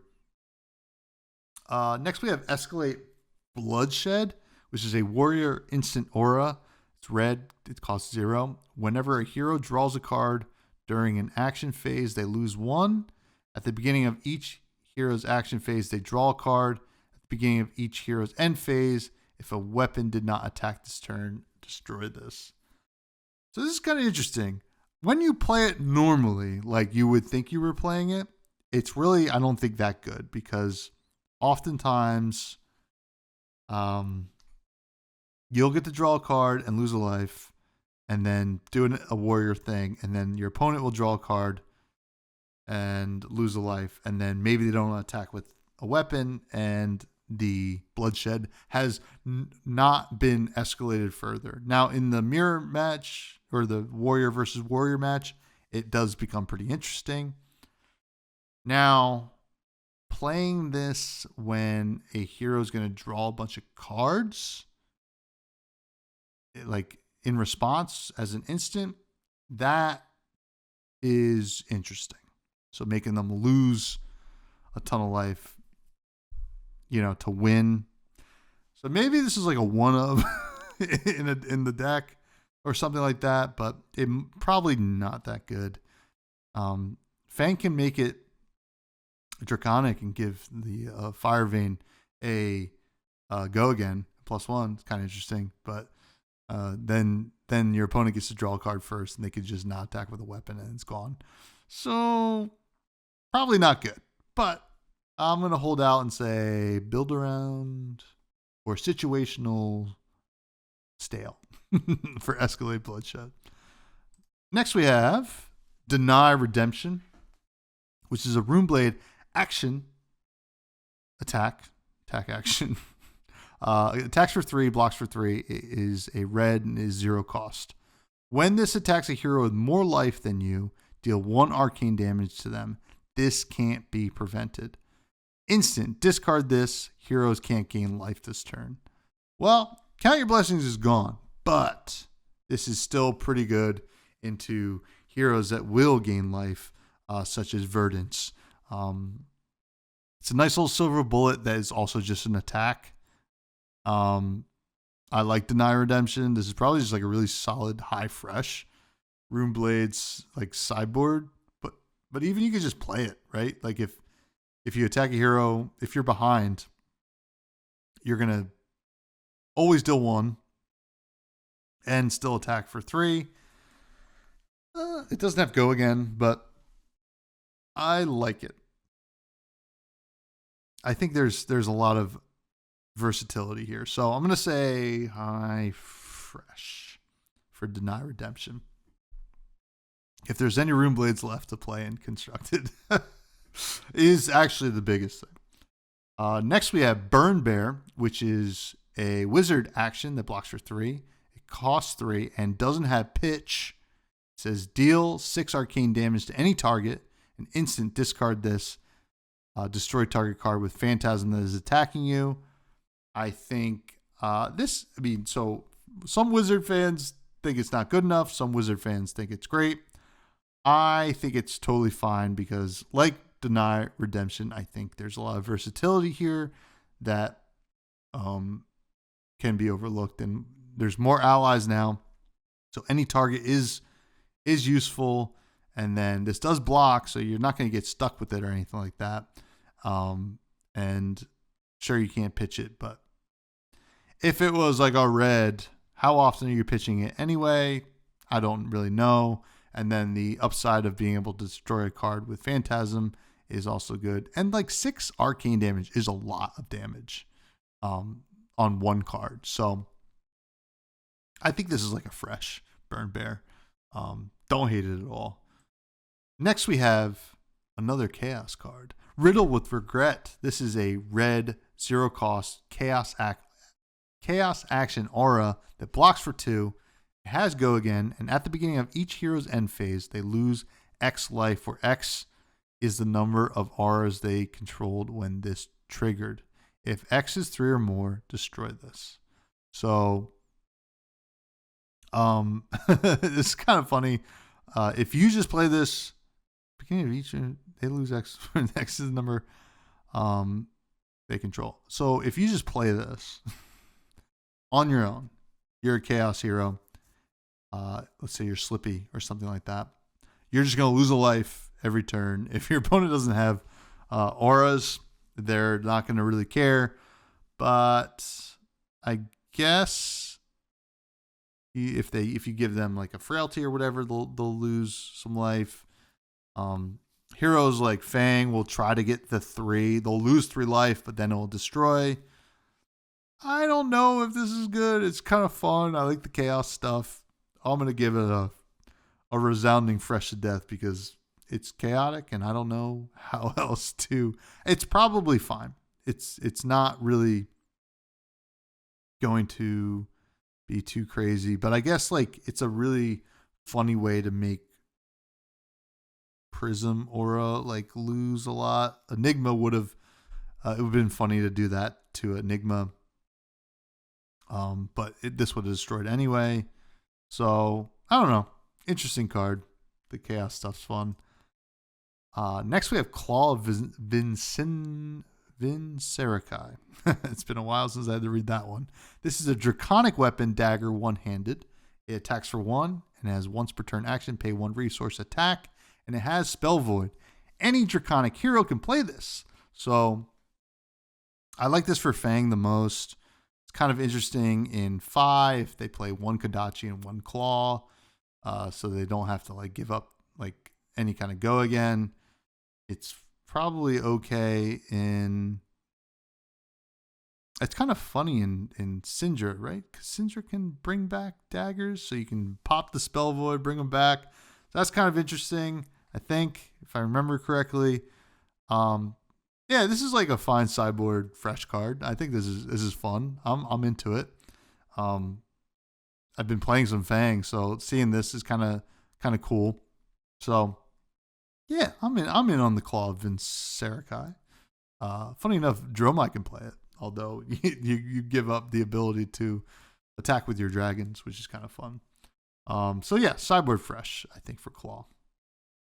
Next we have sideways card. It is Everbloom Life. So we know life is gain 1 life, but this is blue, costs 0, and the Everbloom side is Earth action.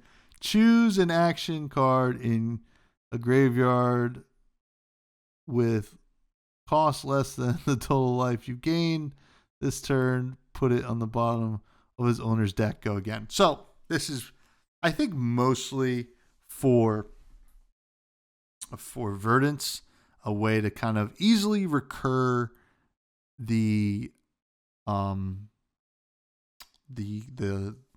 really good decomposed cards like Felling of the Tree, Plow Under, and stuff like that, because she has the most ways to kind of gain some life. Although I think that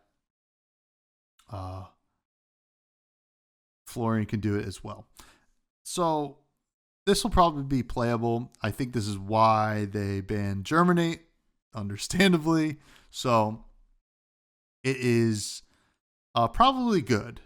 It's probably going to just see play. It does block for 3. It's blue. It is Earth. It will get buffed by the embodiments of Earth. So I'm going to give this one probably a high fresh. I think it's going to just see play in both heroes, and they're going to really enjoy it. So nice little card for them.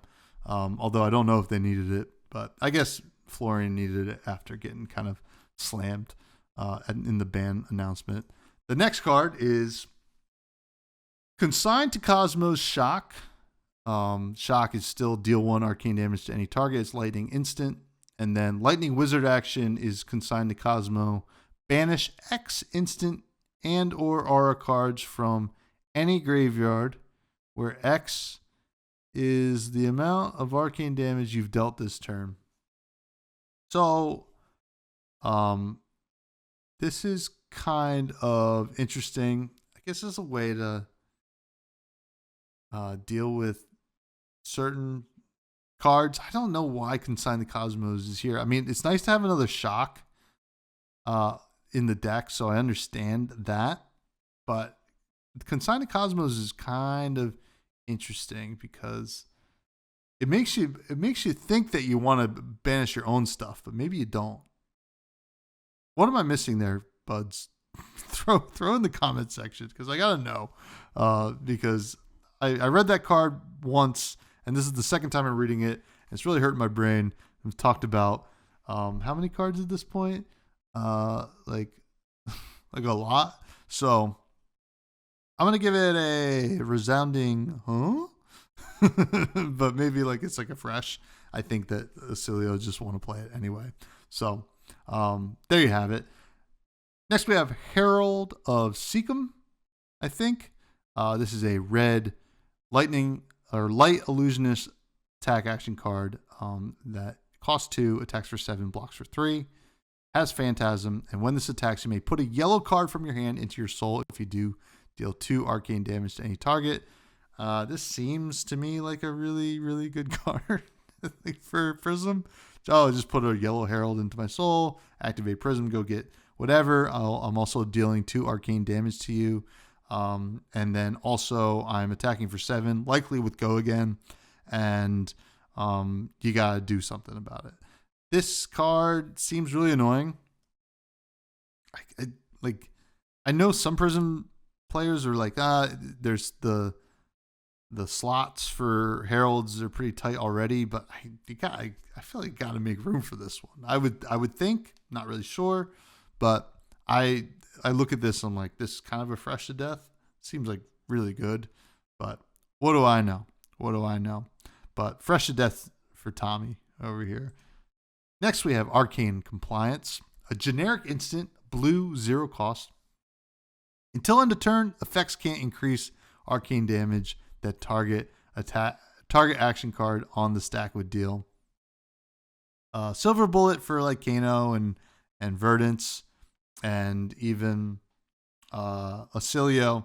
So I think it's kind of a fresh to death sideboard card, right? Like these are just really good cards to kind of have in the game. I think, they like there is a real cost to playing them because like if you don't see it at the right time, what are you gonna do?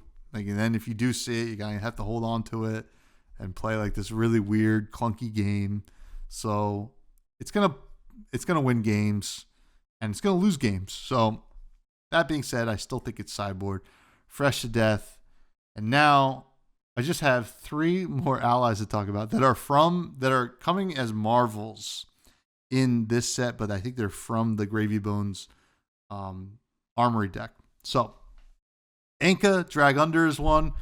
Yellow, 2 cost, 5 attack, 3 health, Pirate Necromancer action ally that has action, pay 1 resource, tap it, attack, and then also has instant, tap, discard a card with Watery Grave. The next time an opponent draws 1 or more cards this turn, they discard a card.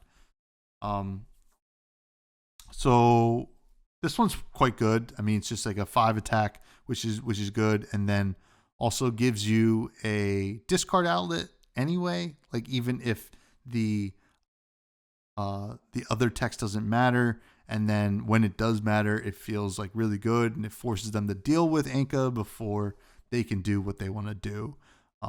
So I think that's when these allies are the best, when they kind of force the opponent to do things. And this one kind of feels like a fresh to death in that kind of way. So Anka, Drag Under, very cool. Next we have Oyston, Heart of Gold. This is a 0 cost, 3 attack, 1 health, Pirate Necromancer action ally at rare.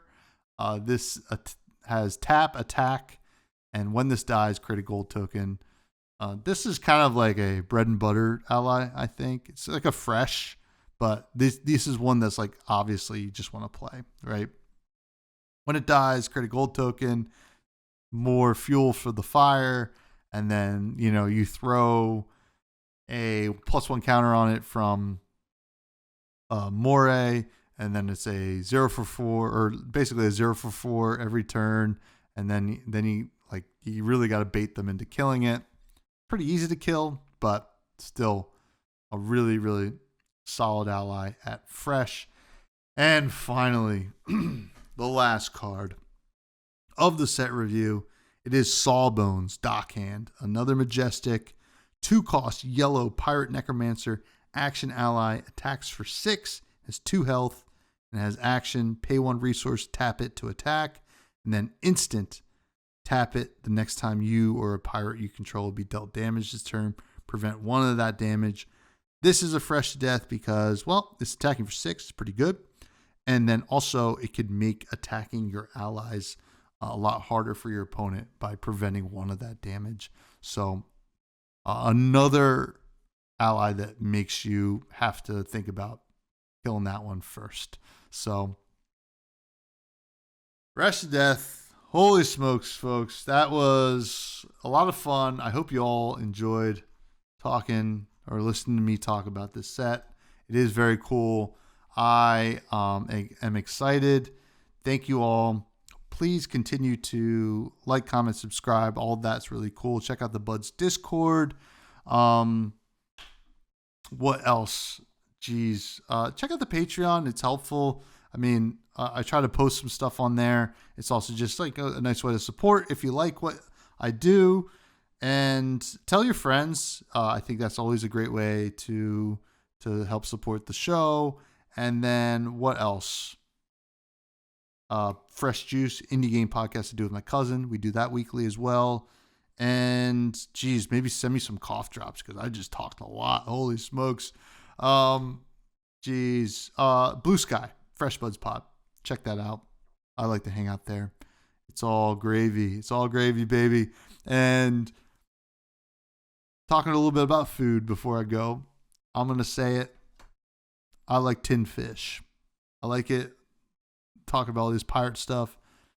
I like sardines. I like smoked oysters. I like clams. I like anything in the tin.